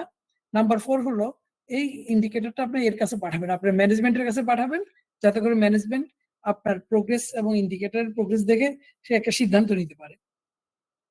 তারপরে হলো কি আমরা যেটা বললাম যে অ্যাকাউন্টেবিলিটি ইন্ডিকেটরটা একটা স্ট্যান্ডার্ড মনিটরিং ইভ্যালুয়েশন এবং সেখানকার যে কেপিআইসটা হলো একটা standard of accountability to show your accountability to your donor, to your organization and ultimately to the Allah. আর সবচেয়ে লাস্ট হলো আপনি এই ইন্ডিকেটর গুলোর রিপোর্ট দিয়ে আপনার প্রোগ্রেস দিয়ে কিন্তু আপনি আপনার ফাইনাল রিপোর্টটা তৈরি করবেন। ইজ ইট ক্লিয়ার সবাই? ইন্ডিকেটর অবজেক্টিভ গুলো is clear? Next slide please. Clear হয়েছে বিষয়টা স্যার। আপনার কোনো প্রজেক্ট থেকে যদি একটা প্র্যাকটিক্যাল কিছু কি ইন্ডিকেটর দিয়ে এক্সাম্পল দিতেন। হ্যাঁ সেটা আমি আসতেছি, আমি এখানে এই প্রজেক্টের সবকিছু পরবর্তীতে আসতেছি। এগুলো আছে প্র্যাকটিক্যাল এক্সাম্পল এবং রিয়েল লাইফ এক্সাম্পল সহ আছে, আমি পরের 3-4টা স্লাইড পরে এগুলো পাবেন একদম। মানে পুরো আমি একটা পুরো রেজাল্ট ফ্রেমওয়ার্ক সব লেভেলের ইন্ডিকেটর সহ তৈরি করে রাখছি, এটা আপনি শেয়ার করব। আচ্ছা আমরা আর কোনো কোশ্চেন যদি না থাকে, আপনি কি স্মার্ট ইন্ডিকেটর কথা শুনেছেন? Smart, what does it mean? SMART, smart. আমরা সবাইকে বলি না, কথাই তো বলি খুব স্মার্ট, বলি না? স্মার্ট টার্ম তো সবাই শুনেছেন, কিন্তু স্মার্ট দিয়ে কি হয় জানেন? Sir, S for specific, M for measurable, A achievable, G, R for realistic অথবা reliable, real and time timeable. Time frame. হ্যাঁ ঠিক আছে, আপনি ক্লিক করেন স্পেসিফিক, এস ফর স্পেসিফিক। আপনি যখন আপনার ইন্ডিকেটরটা তৈরি করবেন এটা স্পেসিফিক হতে হবে। আপনি যদি একটা ভেগ ইন্ডিকেটর দেন তাহলে আপনি কিছু মেজার করতে পারবেন। জি, এভরিথিং ওকে? স্যার একটু ইন্টারাপ্ট করছি, 8:30টায় একটু জামাত আছে আমাদের এশার। 8:30 না? ঠিক আছে, আপনারা আমরা কি আরো 2-3 মিনিট করে যাই পারবো নাকি এখনই দৌড় দিবেন আপনারা? হ্যাঁ ঠিক আছে শিওর স্যার শিওর। আর 3 মিনিট আমি এটা শেষ করি, তারপর আপনারা নামাজ পড়ে আসেন। আচ্ছা ওকে স্যার, ওকে। আচ্ছা, স্পেসিফিকটা আমি তো বললাম যে ইন্ডিকেটরটা স্পেসিফিক হতে হবে, এই জন্য যে আসলে আপনি কি মেজার করতে চাচ্ছেন সেটা খুব স্পেসিফিক্যালি এবং খুব ক্লিয়ারলি এটা এক্সপ্লেন করতে হবে, থাকতে হবে। তার মেজারেবল, এটা কিন্তু একটা মেজারেবল থাকতে হবে, মানে আপনাকে মেজার করতে হবে। যদি এটা মেজারেবল না হয়, 2 ধরনের আছে, একটা কোয়ালিটেটিভ আছে, একটা কোয়ান্টিটেটিভ আছে। কোয়ান্টিটেটিভ যেটা সেটা তো মেজার করা যাবে, এটা হয়তো নাম্বার হতে পারে, ওজন হতে পারে, সেটা পার্সেন্টেজ হতে পারে, what ever it is. Qualitative গুলোও কিন্তু আমরা এই যে বিভিন্ন সময় যে সার্ভে করি, যে ধরেন আমরা একটা স্কেলে সার্ভে করি, আপনি কতটুকু খুশি, খুশি না, মোটেই খুশি না, খুশি, কিছুটা খুশি, মাঝামাঝি খুশি, বেশি খুশি, ধরেন এটা একটা স্কেলে আমরা মেজার করে দেন, সেটাকে আবার করতে পারি কি পার্সেন্টেজে, কতজনে খুশি বলছে, কতজনে এই বেশি খুশি বলছে, এরকম করা যায়, সেটা হলো মেজারেবল। আর অ্যাচিভেবল হলো আপনার ইন্ডিকেটরে এমন ভাবে আপনি ইন্ডিকেটরটা ডিজাইন করবেন, টার্গেটটা সেট করবেন যাতে করে সেই ইন্ডিকেটরটা আপনি অ্যাচিভ করতে পারেন। কারণ আপনার প্রজেক্টের যে নির্দিষ্ট সময় আছে, যে টার্গেট আছে, তার মধ্যে আপনি যদি এমন একটা নেন, এমন একটা টার্গেট নেন যেটা আপনার আসলে অ্যাচিভ করা সম্ভব না ওই সময়ের মধ্যে। আমি আপনাদেরকে একটা এক্সাম্পল দেই। গতদিন আমি একটা নিউজ দেখতেছিলাম, আমাদের লন্ডন থেকে তারেক সাহেব বলছেন যে উনি 25 কোটি গাছ লাগাবেন 5 বছরে, ঠিক আছে। আমার কাছে তো অনেকটা লাগলো, যেহেতু আমি আমিনির গাই, আমি চিন্তা করলাম তাহলে দেখি একদিনে কয়টা গাছ তাকে লাগাইতে হবে। যদি সে 25 কোটি যদি 5 বছরে করে, 1 বছরে 5 কোটি, তার মানে একদিনে ওনাকে করতে হবে 1,83,667টা। 1,83,667টা করতে হলে ওনাকে প্রতিদিন 900 লোককে ইনভলভ করতে হবে। একজন লোক সর্বোচ্চ একদিনে, একদম যে কন্টিনিউয়াসলি কাজ করে, সে 200টা গাছ লাগাতে পারে। এটা হলো একটা স্ট্যান্ডার্ড, মিনিমাম মানে ম্যাক্সিমাম। তার মানে হলো 900 থেকে 1000 লোক শুধুমাত্র সারা এই 5 বছর শুধু গাছে লাগাই যাবে। Is it achievable? ইম্পসিবল। আমরা পলিটিশিয়ানরা তো অনেক সময় অনেক কথা ফট করে বলে ফেলি, কিন্তু আসলে চিন্তা করি না আসলে এটা অ্যাচিভেবল কিনা। বুঝাইতে পারছেন আপনাদেরকে? তারপর রিলেভেন্ট, আপনার যেই কাজটা আপনি করছেন সেটার সাথে যদি এটা রিলেভেন্ট না হয়, আপনি দেখা যাচ্ছে কাজ করতেছেন একটা, মেজার করতেছেন আরেকটা, তাহলে তো সেটা রিলেভেন্ট হবে না। এটা ওটার সাথে মিল থাকতে হবে। যে কাজটা আপনি মেজার করতেছেন সেই ইন্ডিকেটরটা এমন ভাবে সেট করতে হবে যাতে করে ওই কাজের প্রোগ্রেসটা মেজার করা যায়। আর সবচেয়ে শেষ হলো টাইম বাউন্ড, মানে হলো আপনি যে ইন্ডিকেটরই সেট করেন না কেন, এটা একটা টাইম ফ্রেমের মধ্যে আনতে হবে। যে এক্সাম্পলটা আমি দিলাম, যে 5 বছর বা 1 বছর উনি 5 কোটি গাছ লাগাবেন, 5 কোটি গাছ যদি লাগাতে হয়, এবং আপনার যে পরিমাণ স্পেস দরকার সেই স্পেস বাংলাদেশে আছে কিনা, তারপরে যার ধরে এটা রিয়েলিস্টিক না বা রিলেভেন্ট না। তো টাইম বাউন্ডের কথাও বললাম, যেটা দেখালাম যে আপনার 1000 লোক ধরেন অন এন এভারেজ এভরিডে শুধু গাছ লাগাই যাবে, এটা কিন্তু এই যে সময়ের মধ্যে উনি যদি এটাকে 15 বছর বলেন, দেন ইট ইজ রিয়েলিস্টিক। যদি কিন্তু 5 বছরের মধ্যে ইট ইজ ইম্পসিবল। বুঝাইতে পারছি আমি এক্সাম্পলটা? আমি কিন্তু এখানে বিএনপি কে বা কাউকে হ্যাঁ করার জন্য বলছি না, আমি জাস্ট আপনাদেরকে একটা বাস্তব উদাহরণ দিলাম। আমরা অনেক সময় অনেক কিছু বলে ফেলি, কাজে আপনি ইন্ডিকেটর সেট করার সময় এই 5টা পয়েন্ট আপনাকে সবসময় মনে রাখতে হবে। আমার নেক্সট স্লাইডটা দেখে জাস্ট একটা আরেকটা ক্লিক করেন, তারপর আপনার নামাজে চলে যান। সেটা হলো আমাদের এই যে ওই যে 5টা লেভেল বলছিলাম না, ইনপুট, অ্যাক্টিভিটি, 2টা অ্যাক্টিভিটি একত্র করে ফেলছে, আউটপুট, আউটকাম এবং ইম্প্যাক্ট। এগুলোর মধ্যে আমাদের এই প্রত্যেকটার জন্য বিভিন্ন ধরনের ইন্ডিকেটর আছে। আপনারা নামাজ থেকে আসেন, তাহলে আমি ইনশাল্লাহ এই স্লাইডটা থাকে, এখানেই থাকে, আমি এটা এক্সপ্লেন করবো। এখন আর না করি, আপনারা নামাজ পড়ে আসেন। কতক্ষণ লাগবে? 10 মিনিট? এই তো 10-15 মিনিট। আচ্ছা, আসেন। জি। আপনারা মনে হয় ফরজ করে চলে আসেন, হ্যাঁ? জি স্যার। তাহলে পরে সুন্নতার এটা আপনার পরে পড়তে পারবেন, কেমন? আমি একটু বাথরুম থেকে আসি, হ্যাঁ? ওকে স্যার, ওকে। এই স্লাইডটা, ওকে ওকে। আমরা সবাই 45 এর ভিতরে চলে আসি। আমরা 45 এক্সাক্ট 45 এ আমরা শুরু করে দেব ইনশাআল্লাহ।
আপনারা কেউ কেউ মনে হয় ফিরে আসছেন না?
আপনি কি এসছেন? স্যার আমরা মনে হয় শুরু করতে পারি স্যার। আচ্ছা, ঠিক আছে। কারণ আমারও সময় মাগরিবের সময় চলে আসতেছে। জি স্যার, জি। আচ্ছা। আমি তাহলে আপনাদেরকে করি যে আমরা যে ইন্ডিকেটর কথা বললাম, আমি আপনাদেরকে একটু পরে আরো ডিটেইল ওই যে এই যে প্রজেক্টটা আমরা ওয়াটার প্রজেক্ট যেটা সেটার পুরা সব লেভেলে কিভাবে ইন্ডিকেটর গুলো সেট করব সেটা দেখাবো। এখানে একটা ভেরি সিম্পল এক্সাম্পল দিচ্ছি। ইনপুট লেভেলে আমরা আমরা তো জানি ইনপুট মানে কি। ইনপুট মানে হলো যে আমরা যে বললাম যে আপনার হিউম্যান রিসোর্সেস, মানি, টাইম এগুলো। নরমালি ইনপুট লেভেলের যেই ইন্ডিকেটর গুলো থাকে এগুলো সাধারণত ফাইন্যান্স এবং এইচআর এর লোকেরাই এগুলো ইউজ করে। এগুলো যারা প্রোগ্রাম ম্যানেজমেন্ট আছে তাদের জন্য আসলে এই রিসোর্স মানে ইনভেস্টমেন্ট লেভেলে খুব বেশি দেখতে হয় না আমাদেরকে। তারপরে যদি ফান্ডিং ধরে আপনার কত টাকা আপনি আপনার বাজেট কত পার্সেন্ট আপনি ইনভেস্ট করছেন, কত পার্সেন্ট বাকি আছে সেগুলা মেজার করা যায়। আমরা ইনপুট নিয়ে খুব একটু বেশিতে যাবো না, আমরা অ্যাক্টিভিটি লেভেলে যাব। কারণ এখন ধরেন আপনাকে ওয়াটার ওয়েল বা আমাদের পানির যে কূপ স্থাপন করতে হবে, অ্যাক্টিভিটি লেভেলে একটা ইন্ডিকেটর হতে পারে কয়টা আপনি পানির কূপ স্থাপন করেছেন, ইনস্টল করেছেন, ঠিক আছে? তাহলে আমরা বলছি যে অ্যাক্টিভিটির পরে আউটপুট। আউটপুটটাতে কি আসতেছে? আমি তো ওয়াটার ওয়েল স্থাপন করলাম, তাতে কি হলো? এখন এই ওয়াটার ওয়েল গুলোর মধ্যে কয়টা আছে কমিউনিটির কাছে অ্যাক্সেসিবল? অ্যাক্সেসিবল বলতে এই যে ওদের সবাই এটা ব্যবহার করতেছে কিনা বা এখানে কোনো প্রতিবন্ধকতা আছে কিনা সেটা দিয়ে। ধরুন আমি 10টা ওয়াটার ওয়েল করলাম এবং দেখলাম 10টাতে কমিউনিটি ফ্রিলি আসতে পারতেছে, আসতেছে, নিতেছে, তার মানে হলো আমার টার্গেট 10, অ্যাচিভমেন্টও 10। কিন্তু আমি যদি দেখি যে আমার টার্গেট 10 কিন্তু 8টাতে সবাই ফ্রিলি আসতে পারতেছে, 2টাতে ফর সাম রিজন তারা সবাই আসতে পারতেছে না, অনলি কিছু লোক আসতেছে, বাকিদের জন্য কোনো রেস্ট্রিকশন আছে বা সামথিং লাইক দিস, সেই ক্ষেত্রে তখন আমাদেরকে অ্যাকশন নিতে হবে কেন বাকি 2টা হলো না। তারপর আউটকাম লেভেলে হলো আমার তো ওয়াটার পানিতে অ্যাক্সেস আছে, কিন্তু অ্যাক্সেস থাকলে লাভ হলো কি যদি কমিউনিটি না আসে। দেখতে হবে যে কত পার্সেন্ট অফ দ্য কমিউনিটি এসে এই পানিটা ব্যবহার করতেছে, সেটা হলো আউটকাম লেভেল ইন্ডিকেটর। তারপর ইম্প্যাক্ট লেভেল ইন্ডিকেটর হলো কি আমাদের আলটিমেট গোল কি ছিল যে হেলথ বাড়ানো, আমাদের ইয়ের কমিউনিটি হেলথ ইমপ্রুভ করা।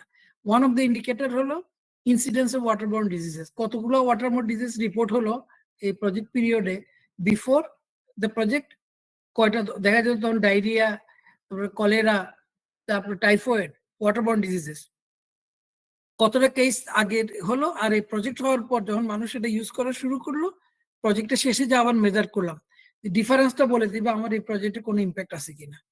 বুঝা গেল এই 5টা এক্সাম্পল থেকে? জি স্যার।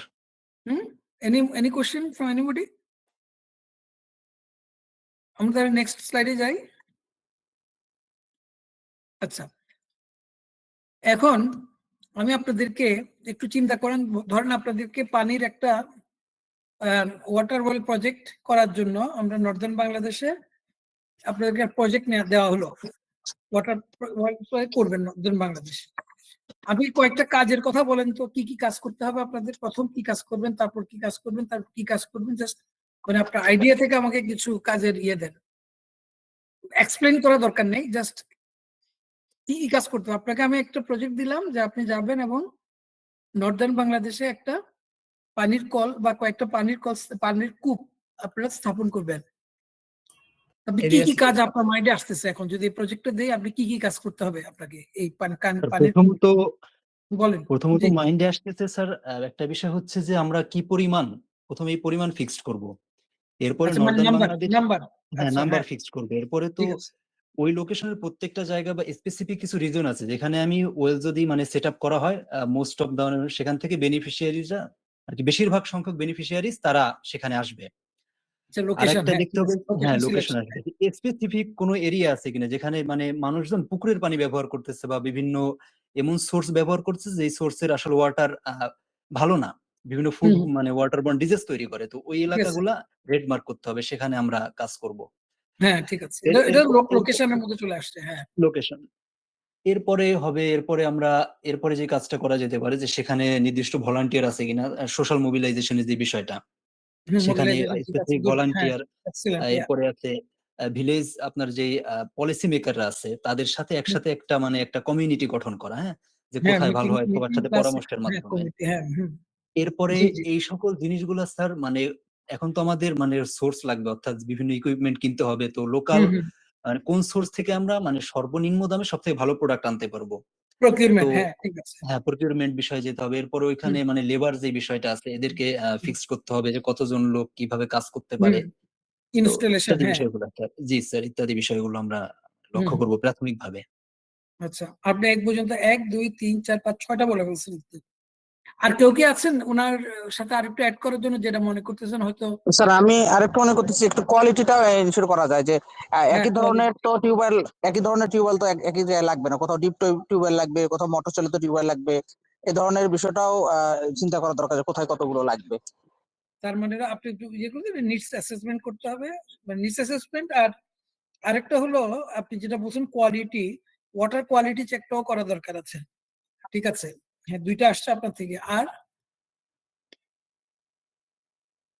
আচ্ছা ঠিক আছে, আমরা এবার ইয়েতে যাই। আপনি ফার্স্ট ওয়ান ক্লিক করেন। দেখেন একটা ছোট্ট ওয়াটার ওয়েল করব, কিন্তু এখানে অনেক কাজ আছে। কিন্তু এখানে আপনি সবাইকে এটা দেখতে পাচ্ছেন? এটা কি বেশি ছোট? মানে ইয়ে দেখা font? যাচ্ছে স্যার, ও, দেখা যাচ্ছে হ্যাঁ, স্যার। প্রথম কথা হলো ওই যে আপনারা বলছেন অলরেডি লোকেশন সিলেকশন করা। এখন লোকেশন সিলেকশন এটা হলো আমার মেইন অ্যাক্টিভিটি, কিন্তু এটার আন্ডারে দেখেন অনেকগুলো সাব অ্যাক্টিভিটি আছে। Meeting with the local government authorities, কারণ আপনি বাইরে থেকে যে যদি একটা এরকম কিছু কাজ করতে চান আপনার লোকাল অথরিটি পারমিশন লাগবে। নাম্বার 2 হলো ওদের সাথে কথা বলে দেন। এই যে আপনারা বললেন বিভিন্ন জায়গায় গেলেন, চেক করলেন কোথায় এরা খারাপ পানি ইউজ করে, কোথায় দরকার আছে, সেগুলোর উপর ভিত্তি করে আপনি কয়েকটা ইউনিয়ন সিলেক্ট করলেন যে যেখানে আপনি কাজ করবেন। এটা হলো টেন্টেটিভ সিলেকশন ইউনিট, এটা কিন্তু ফাইনাল না। তারপরে আপনারা এখানে মেনশন করছেন কমিউনিটির সাথে বসবেন, কমিউনিটির সাথে কনসালটেশন এক্সারসাইজ করতে হবে, তাদের ভিউজ জানতে হবে, লোকেশন কোথায় দিবে, কার কার বাড়িতে লোকেশন দিবে, ওখানে যাওয়ার রাস্তা আছে কিনা, এসব সবকিছু একটা কমিউনিটি কনসালটেশন এক্সারসাইজও করতে হবে। তারপরে যখন মোটামুটি আপনি এনশিওর যে ঠিক আছে, আমি মোটামুটি কমিউনিটিও রাজি আছে, সরকারও রাজি আছে, আমরা লোকেশন মোটামুটি টেন্টেটিভলি সিলেক্ট করলাম, তারপরে আপনি সরকারের সাথে অথবা লোকাল ধরেন ইউনিয়ন পরিষদের সাথে অথবা কমিউনিটি লিডারদের সাথে একটা এমওইউ সাইন করতে হবে যে আমরা যদি ভালো পানি পাই তাহলে এই কন্ডিশনের উপর ভিত্তি করে আমরা আপনাদের এলাকাতে 1টা বা 2টা বা 3টা ওয়াটার ওয়েল স্থাপন করব। তাইলে এটা শুধু selection process first. Next please. আমি কিন্তু এখানে জাস্ট কয়েকটা এক্সাম্পল দিয়েছি, এটা কিন্তু not consider it as final বা কমপ্লিট। হয়তো আপনি দেখা যাবে যে আরো নতুন অ্যাডও আসতে পারে, আবার দেখা যাবে কিছু এগুলো হয়তো কিছু নাও করতে হতে পারে। ঠিক আছে, এটা এক্সাম্পল কিন্তু। তারপরে আপনি তো এমইউ সাইন করলেন, কারণ এমইউ বা এই ধরনের একটা মৌখিক করলে হবে না, এটা একটা লিখিত করতে হবে। করার পরে দেন এবার আপনি যাচ্ছেন, আমি তো ইউনিয়ন সিলেক্ট করছি, কিন্তু ইউনিয়নের জায়গায় এখন কোন জায়গায় যেটা করবো, কার ল্যান্ডের উপরে কাজটা করব, সে রাজি আছে কিনা সব কিছু করে দেন, আমি সিলেকশন অফ দ্য স্পেসিফিক সাইটে যাব। এখন আপনি যদি এই ক্ষেত্রে কমিউনিটির কনসালটেশনের সাথে যদি বলেন, তারা কিন্তু আপনি বলে দিবে অমুক জায়গায় করলে মনে ভালো পানি পাবেন, কারণ অমুকের বাড়ির পাশে এই কল আছে, ওই কলে কিন্তু সবসময় পানি থাকে। তারা কিন্তু আপনাকে ইন্ডিজিনাস নলেজ দিয়ে অনেক কিছু বলে দিবে। কাজে আপনি টেন্টেটিভলি আপনি একজন এই এক্সপার্টকে নিয়ে আমরা বলি জিও ফিজিক্যাল সার্ভে, তারা আগে মাটির কিছু স্যাম্পল টেস্ট করে, তারপরে মানে এক্সটার্নালি কিছু ফিজিক্যাল ভেরিয়েশন করে তারা বলতে পারে হ্যাঁ এখানে পানি পাওয়া যেতে পারে। এরকম আপনি হয়তো 5টা 7টা সাইট সিলেক্ট করলেন, আপনি হয়তো করবেন 2টা, কিন্তু আপনাকে সিলেক্ট করতে হবে 4 থেকে 5টা অল্টারনেটিভ সাইট। এরপর বিসমিল্লাহ পরে আপনি শুরু করে দিলেন। ডেস্ক রিভিউ মানে হলো এরপর আপনি এটার কিছু রিপোর্ট নিলেন। যেমন আমাদের বাংলাদেশের এই যে আছে আপনার মৃত্তিকা গবেষণা ইনস্টিটিউটে, তাদের সারা বাংলাদেশের কিন্তু প্রত্যেকটা এলাকার এই মাটির গঠন, তারপরে পানির লেয়ারটা, এগুলো সবকিছু কিন্তু তাদের কাছে আছে। হয়তো আপনি যে যে এলাকায় কাজ করবেন সেখানে ওই এলাকার বা ওই উপজেলা যে আপনি ইয়েগুলো কালেক্ট করতে পারেন, করে আপনি দেখতে পারেন যে আমি যে ইউনিয়ন সিলেক্ট করছি সেখানে পানির কি রকম, এগুলো কিন্তু এক্সপার্টকে দিয়ে করাতে হবে, এবং তারা এরপরে ওই উপর ভিত্তি করে টেন্টেটিভ কয়েকটা লোকেশন সিলেক্ট করবে। এরপরে আপনারা যেটা করবেন সেটা হলো, আপনারা জানেন যে পানির কল স্থাপন করার আগে এরা করে বিভিন্ন লেয়ার টেস্ট করে। এই যে তারা একটা প্রথমে একটা মানে এক্সপেরিমেন্ট করে দেখতে হবে আমার পানির কোয়ালিটি কিরকম এবং কোয়ান্টিটি কিরকম এবং কত কত পর্যন্ত আমাকে যেতে হইতে পারে, এটা একটা টেন্টেটিভ, এখনো কিন্তু কনফার্ম নেই। এবং এগুলো করার পর আপনি ধরেন একটা উপজেলায় বা একটা ধরেন ইউনিয়নে আপনি 5টা স্থাপন করবেন, কিন্তু দেখা গেল আপনার প্রথম 3টা আপনি এক্সপেক্টেড যা চাইছেন পেয়ে গেছেন, চতুর্থতে দেখা গেল না পানি নেই, তাহলে আপনাকে এখন আরেক জায়গায় যেতে হবে। কাজে আপনি ইয়ে করার সময়, আপনার প্ল্যান করার সময় কিন্তু মনে রাখতে হবে 5টা করবেন মানে আপনাকে টেস্ট করতে হবে কমপক্ষে 8 থেকে 10টাতে। প্রথম 5টাতে যদি আপনি আপনার এক্সপেক্টেড পেয়ে যান, আলহামদুলিল্লাহ বেঁচে গেল, আপনার টাকাও বেঁচে গেল, সময় বেঁচে গেল। যদি না হয় তখন কি করবেন? এই জন্য সবসময় প্ল্যানিং এর সময় একটু বেশি নাম্বার রাখতে হবে এবং বাজেট যখন করবেন তখন এটা রাখতে হবে।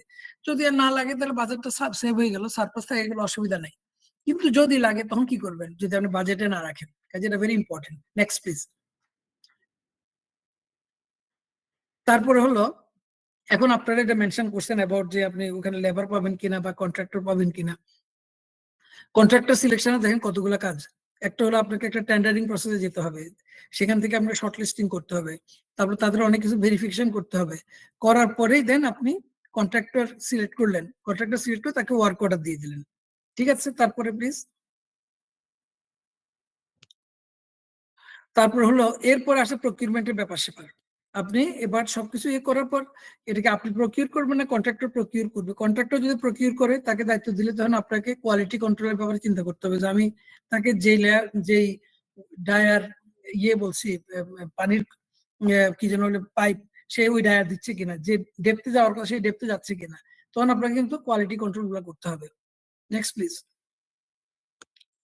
তারপরে এবার আপনি আসেন মেইন ডিলিং প্রসেসে, ডিলিং করলেন, ওয়াটার কোয়ালিটি টেস্ট করলেন, করার পরে তারা যে কোম্পানিকে আপনি দিলেন সে আপনাকে সার্টিফিকেশন একটা দিতে হবে যে হ্যাঁ এখানকার এই ওয়াটার এই কোয়ালিটি এই পরিমাণ পানি অ্যাভেলেবল হবে, এবং আমরা গ্যারান্টি দিলাম যে আগামী 2 বছর 3 বছর পানির যদি কোনো সমস্যা আমরা বিনা পয়সা করবো, এই টাইপের কিছু একটা ওয়াটার কোয়ালিটি টেস্টিং সার্টিফিকেট দিবে।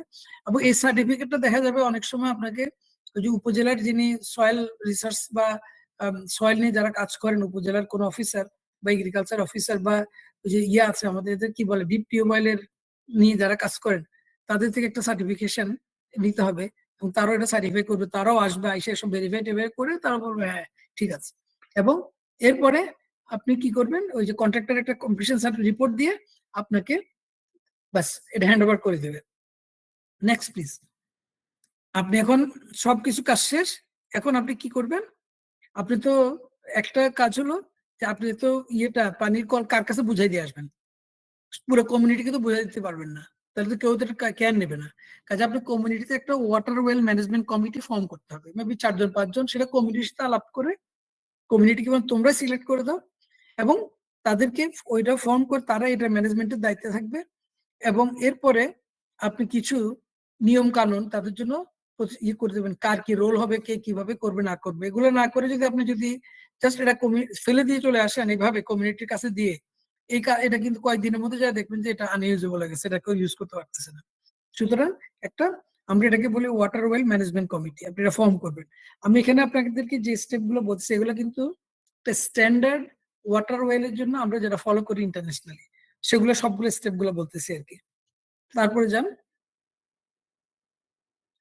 এরপরে শুধু water well management committee form করলে হবে না, তাদেরকে ট্রেনিং দিতে হবে। তাদের মধ্যে 1 জন বা 2 জন যারা একটু ক্রিয়েটিভ আছে তাদেরকে মেনটেনেন্সের উপর ট্রেনিং দিতে হবে, কিভাবে যদি ধরেন ওয়াটার ওয়েলটা কোনো সময় রিপেয়ার করা দরকার হয় কিভাবে মেনটেনেন্স করবে, এবং তাদেরকে কিছু টুলস দিয়ে আসতে হবে, মানে অ্যাটলিস্ট বেসিক কিছু টুলস দিতে হবে যাতে করে ইমিডিয়েট যে ইয়েটা আপনার রিপেয়ারটা যদি কোনো কারণে সমস্যা হয় সেটা তারা করতে পারে।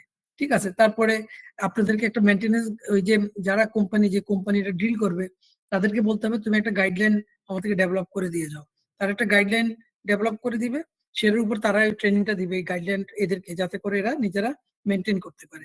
তারপরে একটা মেনটেন্যান্স প্ল্যানিং এর ব্যাপার আছে, এই যে আমরা যেটাকে বলি ওভারহলিং বা সামথিং লাইক দিস, কয়েকদিন পর বা 3 মাস বা 5 মাস পর পর এটাকে ধরো আবার ক্লিন করা, তারপর যদি বেসিক মেনটেন্যান্স গুলো সেটা একটা প্ল্যান করতে হবে যাতে করে তারা এই কাজটা ওই অনুযায়ী কাজ করতে পারে।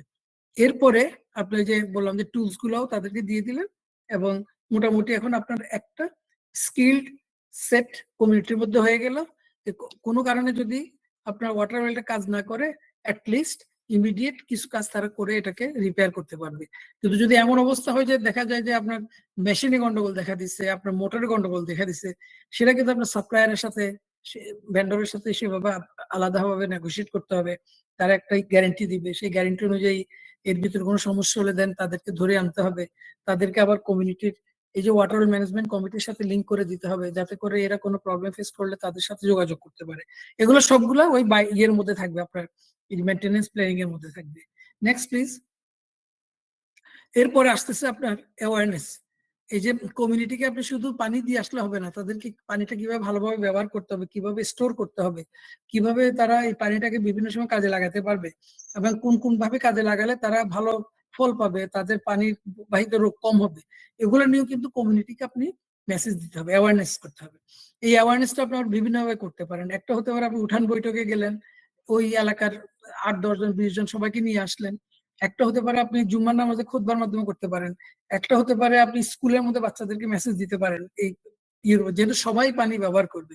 আরেকটা হতে পারে আপনি হয়তো ধরেন লোকাল ডিশ যারা করে অপারেটর, তাদেরকে দিয়ে আপনি এরকম কিছু ইনফরমেশন ম্যাটেরিয়াল রেডি করে ওইগুলো ট্রেলার গুলো ওখানের মধ্যে দেখাতে পারেন।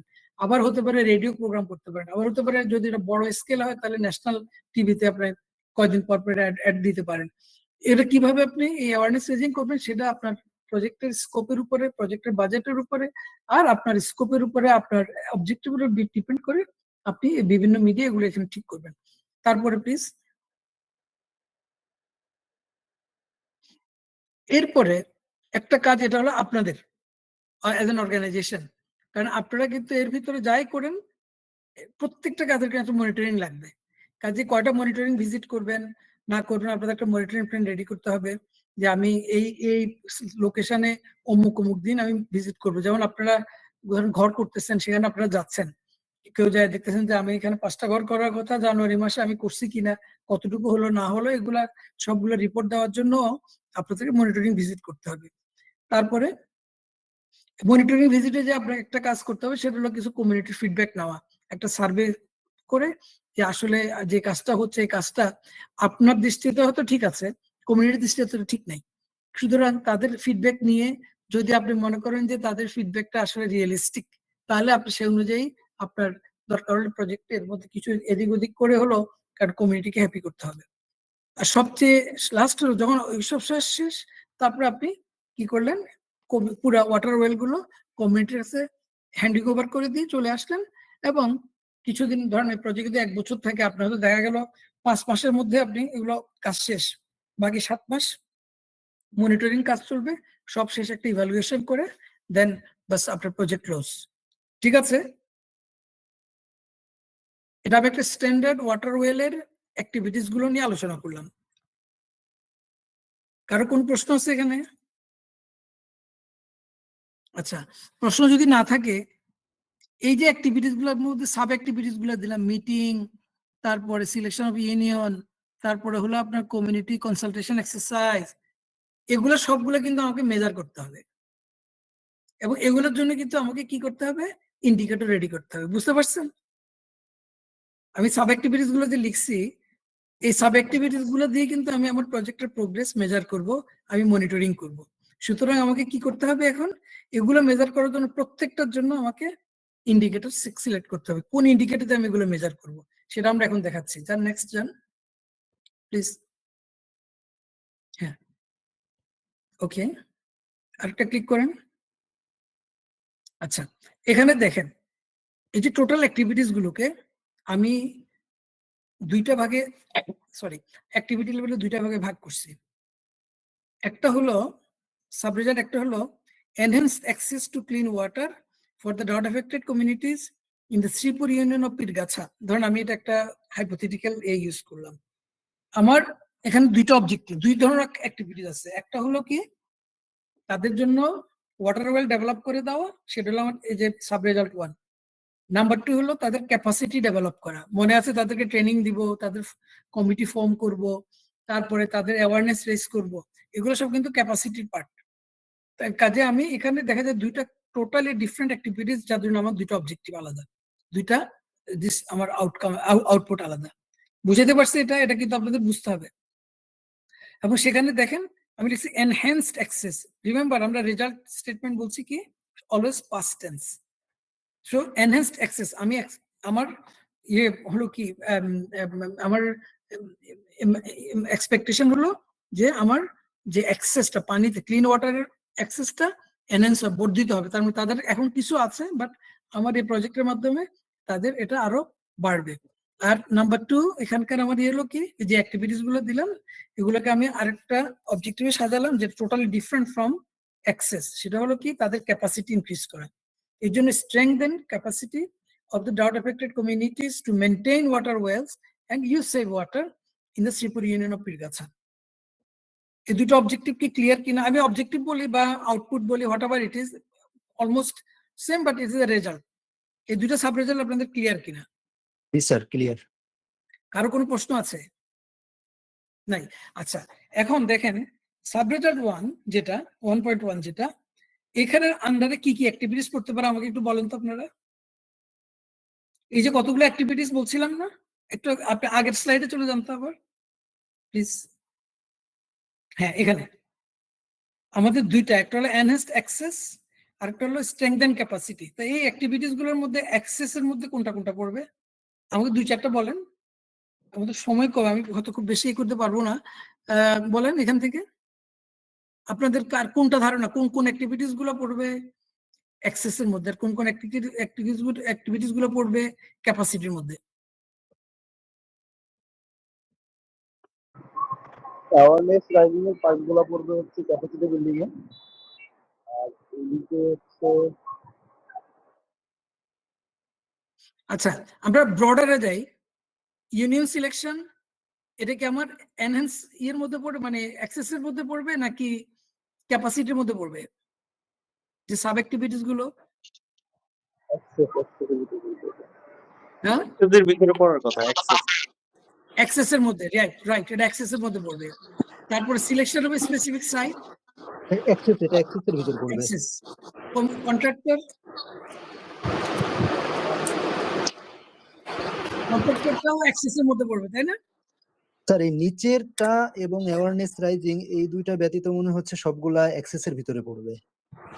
তিনটা, এখানে তিনটা, যে ওয়াটার ওয়েল ম্যানেজমেন্ট কমিটি হ্যাঁ এটা হ্যাঁ, কিন্তু ক্যাপাসিটি, জি স্যার, এটা ট্রেনিং ক্যাপাসিটির ভিতরে পড়বে। ক্যাপাসিটি, হ্যাঁ, অ্যাওয়ারনেস রেজিং ক্যাপাসিটি। ক্যাপাসিটির ভিতরে, এই তিনটা ক্যাপাসিটি আর বাকি সবগুলো হলো অ্যাক্সেস। অ্যাক্সেসের ভিতরে পড়বে। এটা কি ক্লিয়ার আপনাদের কাছে সবাই? জি স্যার। হ্যাঁ, এবার দেখেন আমরা কিভাবে যান, আপনি নেক্সট স্লাইডে যান please. Then one click two, okay, just one. হ্যাঁ, এখানে রাখেন। এখন দেখেন আমি কি ইন্ডিকেটর গুলো ইউজ করছি এখানে। Number of community consultation conducted, আমরা ওখানে একটা বলছি না কমিউনিটি কনসালটেশন করতে হবে জি প্রথম স্যার। ইয়ে। আচ্ছা, সেটা তাহলে এই নাম্বার দিয়ে আমি বুঝতে পারবো যে আমার টার্গেট হলো, ধরেন আমি যদি 10টা কমিউনিটিতে কাজ করি তাহলে আমার টার্গেট হয়তো আমি চিন্তা করে নিচ্ছি আমাকে এক একটা কমিউনিটিতে 3টা বা 4টা করে মিটিং করতে হবে। তাহলে আমার 40, ধর 4টা করে করতে হলে 10টা কমিউনিটিতে আমার 40টা মিটিং করতে হবে। তাহলে আমার number of community consultation conducted মানে আমার টার্গেট হবে 40টা। এটা একটা ইন্ডিকেটর। এটা কি মেজার করা যাবে? কিভাবে মেজার করব? অবশ্যই মেজার করা যাবে, আমরা যতগুলা করেছি এক্স্যাক্টলি, আমরা যতগুলো করেছি সেটা। তাহলে সেটা আমি যদি আপনাকে বলি আমাকে এভিডেন্স দেখেন, কিভাবে এভিডেন্স দেখাবেন? প্রমাণ দেন। আপনি যে কন্টাক্ট করছেন প্রমাণ কি? স্যার আমরা ছবি তুলে রাখা যেতে পারে, ছবি, ভিডিও ফুটেজ। হ্যাঁ, গুড। ছবি হলো একটা, আরেকটা হলো আপনি মিটিং মিনিটস রাখলেন। জি স্যার, মিটিং মিনিটস রাখা যায়। হ্যাঁ হ্যাঁ, এবং সেখানে সবার নাম সিগনেচার থাকলো। ওকে, নাম্বার 2 তে যাই। Number of mu signed with the local authority. আমরা মেমোরেন্ডাম অফ আন্ডারস্ট্যান্ডিং এর কথা বলছিলাম না? জি স্যার। তাহলে এখন সেটা কিভাবে মেজার করব? আমার 10টা যদি ইয়ে থাকে, কি যেন বলে, 10টা যদি আমার ওয়াটার ওয়েল থাকে তাহলে আমার 10টা এমইউ সাইন করার কথা। হ্যাঁ, 10টা সাইন পেপার থাকবে আর কি। এটা তো হ্যাঁ, সাইন পেপার থাকবে, এটা সাইন করতে পারছি কিনা সেটা হলো আমার একটা ইন্ডিকেটর। বুঝতে পারছেন? নাম্বার 3 দেখেন, number of geophysical service conducted. আমি বলেছি যে আপনার টার্গেট হলো ধরেন 10টার জন্য 30টা, কারণ আপনি হয়তো ধরে নিয়েছেন যে আমি 10টাতে যদি শুধু 10টা করি দেখা যাবে হয়তো ওটা যদি এক্সপেক্টেড রেজাল্ট না পাই, আমাকে আবার বাড়াইতে হবে। এর জন্য আপনি জিওফিজিক্যাল সার্ভে রাখতে হবে 30টা, কিন্তু দেখা যাবে হয়তো আপনি 15টাতেই কিন্তু আপনি 10টা পেয়ে গেছেন, কোনো অসুবিধা নাই। ঠিক আছে, আপনার টার্গেট 30টা, কিন্তু দেখা গেল হয়তো 10টা, প্রথম 10টাতে আপনি হয়তো আপনার এক্সপেক্টেড রেজাল্ট পেয়ে গেছেন, তাহলে বাকি 20টা করতে হলো না, ডাজন্ট ম্যাটার। কিন্তু কথা হলো আপনি আপনার টার্গেটটা সেট করতে হবে, এবং এটা একটা ইন্ডিকেটর। নাম্বার 4 হলো number of sites finally selection. Okay, তাহলে আপনার মোট 10টা সাইট সিলেক্ট করার কথা, আপনি কটা সাইট সিলেক্ট করছেন এটাও কিন্তু একটা ইন্ডিকেটর। তারপরে আছে হলো কি number of contract sign with the selected contractors, আপনি কয়টা কন্ট্রাক্ট সাইন করছেন। এমনও হতে পারে আপনার একটার জন্য তো আপনাকে 3টা কন্ট্রাক্ট সাইন করতে হতে পারে, একজন হয়তো সাপ্লাই দিবে মেটেরিয়াল, আরেকজন হয়তো শুধু ড্রিলিং করবে, আরেকজন হয়তো কোয়ালিটি কন্ট্রোল করবে, মানে কোয়ালিটি অ্যাসেস করবে। আবার এমনও হতে পারে আপনি একটা কন্ট্রাক্টরকে দিয়ে দিলেন, সে বাকিগুলা সাব কন্ট্রাক্ট দিয়ে করবে। কিন্তু আমি এখানে যতগুলো বলছি প্রত্যেকটার কিন্তু এভিডেন্স আছে। আপনি যখন ইন্ডিকেটর সিলেক্ট করবেন, ওই যে স্মার্টের কথা বললাম, আপনাকে কিন্তু হ্যাঁ আমি এটা করব বললে কিন্তু হবে না, আপনি এভিডেন্স দেখাতে পারবেন কিনা সেটা আগে কনসিডারেশনে এনেই আপনি ইন্ডিকেটরটা সিলেক্ট করতে হবে। তাহলে আমি কয়টা কন্ট্রাক্ট সাইন করলাম, নিশ্চয়ই আপনার এটাতে ইজিলি দেখাতে পারবেন যে কন্ট্রাক্টরের সাথে যে সাইন করা হলো এগুলো। Number of water wells constructed, হ্যাঁ আপনি বলবেন আমার তো 10টা, তো আমি জানি আমি 10টা করবো, আমি করছি কিনা। এখন দেখা যাবে এমন হতে পারে যে আপনি যে বাজেট এবং যে টার্গেট নিয়েছেন, যেহেতু এখানের মধ্যে এনভায়রনমেন্টের একটা ফ্যাক্টর আছে, আপনি 30টা করার ইয়ে করছেন, 30টা করার পরও দেখা গেল আপনি মনে হয় 8টা পাইছেন আর 2টা পারেন নাই, কিন্তু আপনার বাজেট শেষ। সেক্ষেত্রে আপনার টার্গেট ছিল 10, আপনার অ্যাচিভমেন্ট হলো 8। এটা কিন্তু ডিসক্রেডিট না, এটা আপনি রিপোর্টে লিখতে হবে যে আমি আসলে 10টা প্ল্যান ছিল এবং 10টার জন্য আমি 30টা করছি, কিন্তু করে আমি আনফর্চুনেটলি মাত্র 8টা পাইছি আর বাকি 2টা পারি নাই। ঠিক আছে, তাহলে সেখানে এটা একটা আমাদের দেখবো কয়টা ওয়াটার ওয়েল কনস্ট্রাক্ট করানো। Number of water wells certified for quality and quantity of water, এটা কিন্তু ওয়ান অফ দ্য অ্যাক্টিভিটি মনে আছে সেখানে। সে শুধু ওয়াটার ওয়েল করে দিলে হবে না, আমাদেরকে সার্টিফিকেট দিতে হবে, গ্যারান্টি দিতে হবে যে এটা আগামী 2 বছর বা 5 বছরে পানির কোনো সমস্যা হবে না। Number of water wells handed over to the community, তাহলে আপনি এটার সাথে ওই আগেরটার সাথে মিল আছে, আপনি যে কয়টা ওয়াটার ওয়েল করেছেন ঠিক ওই কয়টা ওয়াটার ওয়েল আপনার কমিউনিটির কাছে বা ওয়াটার ম্যানেজমেন্ট কমিটির কাছে হ্যান্ডেড ওভার করেছেন। কিন্তু অনেক সময় দেখা যায় আপনি হয়তো আপনি 10টা করছেন, কোনো কারণে হয়তো দেখা গেল আপনি 8টা হ্যান্ড ওভার করছেন, বাকি 2টা হ্যান্ড ওভার করতে পারেন না, প্রজেক্ট শেষ হয়ে গেছে। কাজে আমরা এটা দিয়ে মেজার করবো যে আপনার 10টা করার কথা ছিল 10টা করছেন কিনা। তারপর number of monitoring visits conducted, মনে আছে আমাদের সেখানে একটা মনিটরিং একটা আচ্ছা আপনি টার্গেট নিলেন যে প্রত্যেকটাতে আমি 5 বার করে ভিজিট করবো, তাহলে আপনার টোটাল 10টাতে 50 বার ভিজিট করার কথা, তাহলে আপনার টার্গেট 50, আপনি কয়বার করছেন সেটা এখান থেকে বুঝতে পারবো। তাহলে দেখেন যে ওইদিকে প্রত্যেকটা অ্যাক্টিভিটিস এর জন্য আমাদের এই ইন্ডিকেটর গুলো থাকবে, এবং ইন্ডিকেটর গুলোতে আপনি বুঝতে পারবেন আপনি আপনার কাজ অ্যাচিভ হয়েছে কি হয়নি। এটা কি ক্লিয়ার আছে আপনাদের সবার? তাহলে এই ইন্ডিকেটর গুলো কিন্তু লিংক হবে আমার প্রত্যেকটা অ্যাক্টিভিটিস এর সাথে, ঠিক আছে। এবার যান নেক্সট, হ্যাঁ এবার একটা ক্লিক করেন ক্যাপাসিটি স্ট্রেংথ, দেখেন আমরা ইন্ডিকেটর গুলো কি করতেছি এখানে। জি ক্লিক, জি এখানে দেখেন number of water wells management committee formed, আমরা যদি 10টার জন্য একটা একটা করে তার আমরা 10টা করার কথা এখানে। নাম্বার অফ ট্রেনিং কন্ডাক্টেড, কয়টা ট্রেনিং করার কথা ছিল সেটা করছি কিনা। Number of committee members completed the training, আপনি হয়তো এক একটা কমিটিতে 5 জন করে আছে এবং আপনার টার্গেট ছিল 5 জনেই কিন্তু এটা কমপ্লিট করবে, এখন কয়জনে করছে সেটা আমাদের জানাতে ডিসএগ্রিগেট বা জেন্ডার, এবং যখনই আমরা কোনো নাম্বার মানে পিপলের নাম্বার আসবে তখনই কিন্তু আমরা ডিসএগ্রিগেট চাবো কয়জন মহিলা কয়জন পুরুষ। নাম্বার অফ কমিটিস রিসিভড কি যেন এটা রিসিভড কমপ্লিট মেইনটেনেন্স গাইডেন্স, ওই যে তারা যে গাইডলাইন তৈরি করবে সবাই প্রত্যেকটা কমিটি সেটা পেয়েছে কিনা সেটা একটা indicator. Number of maintenance tool box procured and distributed, ওই যে মেইনটেনেন্স টুল বক্সের কথা বলছি যে তারা যদি রিপেয়ার করতে হয় তাহলে আপনার 10টা হলে 10টা করার কথা, আপনি 10টা কোর্স কিনছেন কিনা, 10টা দিয়েছেন কিনা। Number of awareness raising sessions conducted disaggregated by types, এখানে ডিসএগ্রিগেটেড বাই টাইপস বলতে হতে হবে কিছু হতে পারে গ্রুপ সেশন, কিছু হতে পারে 1-to-1 সেশন, কিছু হতে পারে আপনার থ্রো ওই যে মোবাইল মেসেজ, কিছু হতে পারে আপনার টিভির মাধ্যমে, কিছু হতে পারে যে লোকাল যে ডিশ প্রোভাইডার তাদের মাধ্যমে। সেটা টাইপ বলতে সেটাই বলেছে, মানে আপনি কয়টা গ্রুপ মিটিং করছেন, টিভিতে যদি ফোরকাস্ট ব্রডকাস্ট কয়টা টিভি শো ব্রডকাস্ট হয়েছে, আপনি যদি লোকাল যেন বলে প্রোভাইডার যারা আছে কি যেন বলে ডিশ প্রোভাইডার তাদের মাধ্যমে কয়টা করছেন, তারপর কয়টা 1-to-1 সেশন করছেন, সেগুলো হবে টাইপস এর মধ্যে। Number of people reached by the awareness session, okay, এটা একটা এস্টিমেটেড, এটা কোনো অ্যাকুরেট নাম্বার দরকার নেই। যে আপনার যে টার্গেট ছিল, ধরেন আপনার প্রত্যেকটা কমিউনিটিতে একটা ওয়াটার ওয়েলের জন্য আপনার 200 ফ্যামিলিজ, ফর এক্সাম্পল 200 ফ্যামিলিটা ইউজ করবে। ওই 200 ফ্যামিলির মধ্যে আপনি কি সবার কাছে এটা রিচ করতে পারছেন কিনা এই মেসেজটা, কারণ এই মেসেজটার উপর ডিপেন্ড করবে কিন্তু তাদের হেলথ প্র্যাকটিসটা। সুতরাং এটা ভেরি ইম্পর্টেন্ট, সেটা আমরা জানা দরকার যে আপনি কত পার্সেন্টের কাছে বুঝতে পারছেন। ঠিক আছে, এখন এখানের মধ্যে একটা সমস্যা যেটা হয়, অনেক অর্গানাইজেশন কি করে, তারা টিভিতে একটা প্রোগ্রাম দিয়ে বা রেডিওতে একটা প্রোগ্রাম ব্রডকাস্ট করে, তারা বলে যে আমরা এই পুরা কমিউনিটিতে 10,000 লোকেদের সবার কাছে পৌঁছাই গেছে, কিন্তু দেখা গেল ওই 10,000-এর জন্য 2 জন হয়তো দেখে নাই ওই প্রোগ্রামটা, বা তারা মিস করছে, বা তার ওই সময় টিভি বন্ধ ছিল বা রেডিও বন্ধ ছিল। কাজে আমরা ওইভাবে চাই না, আমরা চাই যে যেটা আপনি দেখাবেন আপনার এভিডেন্স, সেটা যাতে করে সলিড হয়। হ্যাঁ, টিভিতে ঠিক আছে আপনি দিয়েছেন, কিন্তু কতজনে দেখছে টিভি, কয়জনের পাশে টিভি আছে, ওই সময় কারেন্ট ছিল কিনা, অনেক ফ্যাক্টর আছে। এর চেয়ে ইফেক্টিভ হলো আপনি যদি গ্রুপ সেশন করেন ফেস টু ফেস, সেই ক্ষেত্রে আপনি যদি একটা রেকর্ড রাখেন, যারা যারা উপস্থিত ছিল সবার নামগুলো লিখে রাখেন, তাহলে আপনি আমাদেরকে প্রজেক্টের শেষে দেখাতে পারেন, দেখো আমি 20টা গ্রুপ সেশন করছি, কোন সেশনে 30 জন, কোন সেশনে 50 জন, কোন সেশনে 10 জন, এই যে টোটাল আমি এতজন লোকের কাছে বুঝতে পারছি, বুঝাইতে পারছি আমি।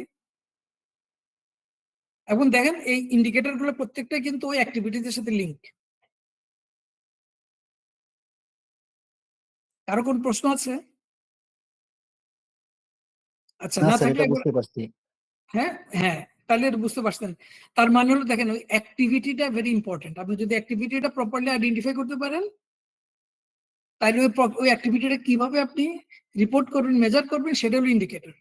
আর ইন্ডিকেটর সিলেক্ট করবেন, ইন্ডিকেটর যখন লিখবেন, ডেভেলপ করবেন, তখন মাথার ভিতরে রাখবেন যে আমি এটা তো করলাম, কিন্তু আমি এভিডেন্স কি দিব, আমি এটার জন্য প্রমাণ কি দিব। প্রমাণটা যদি না থাকে তাহলে কিন্তু আপনার ইন্ডিকেটর লাভ নাই।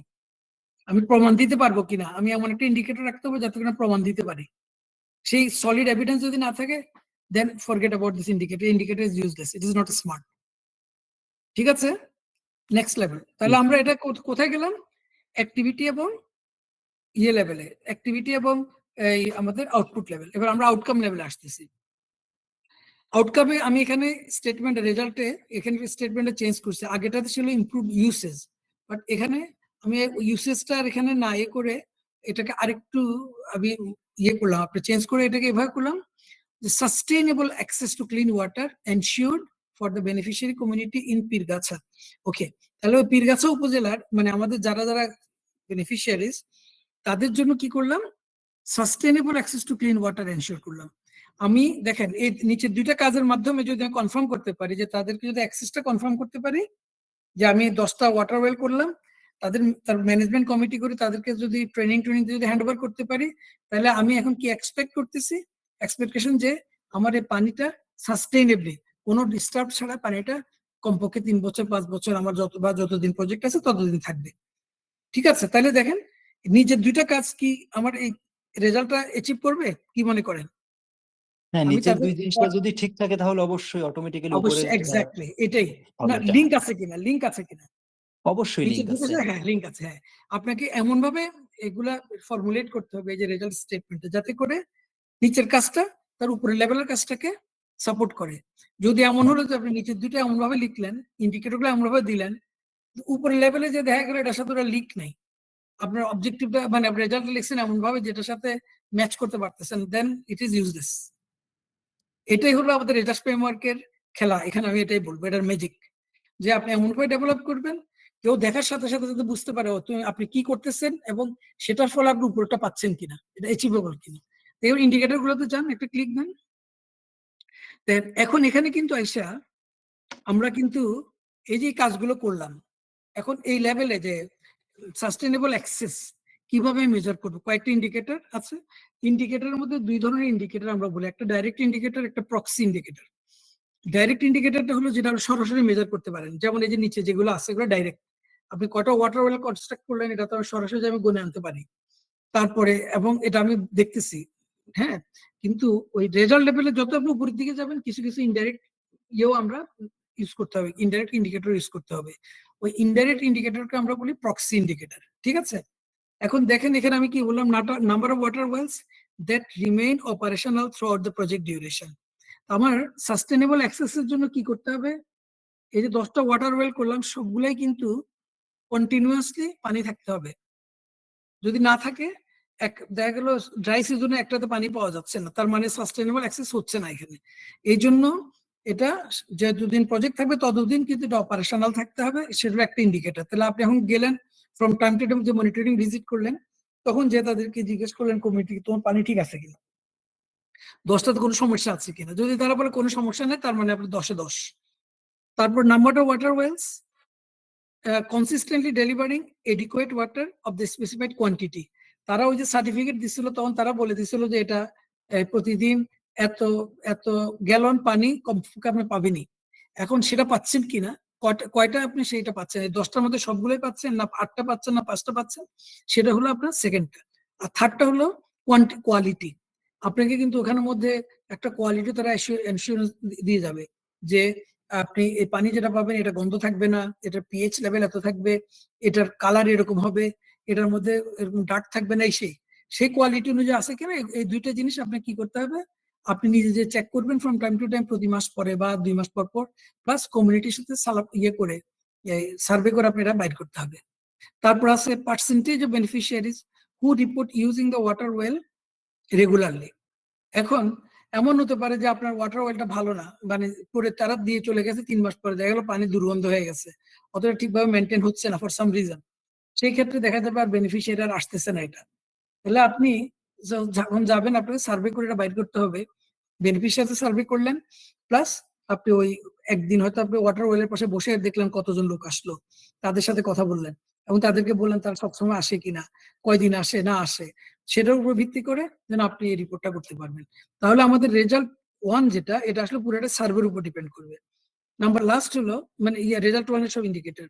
Average time in minutes spend by beneficiaries to fetch water from the wells per day.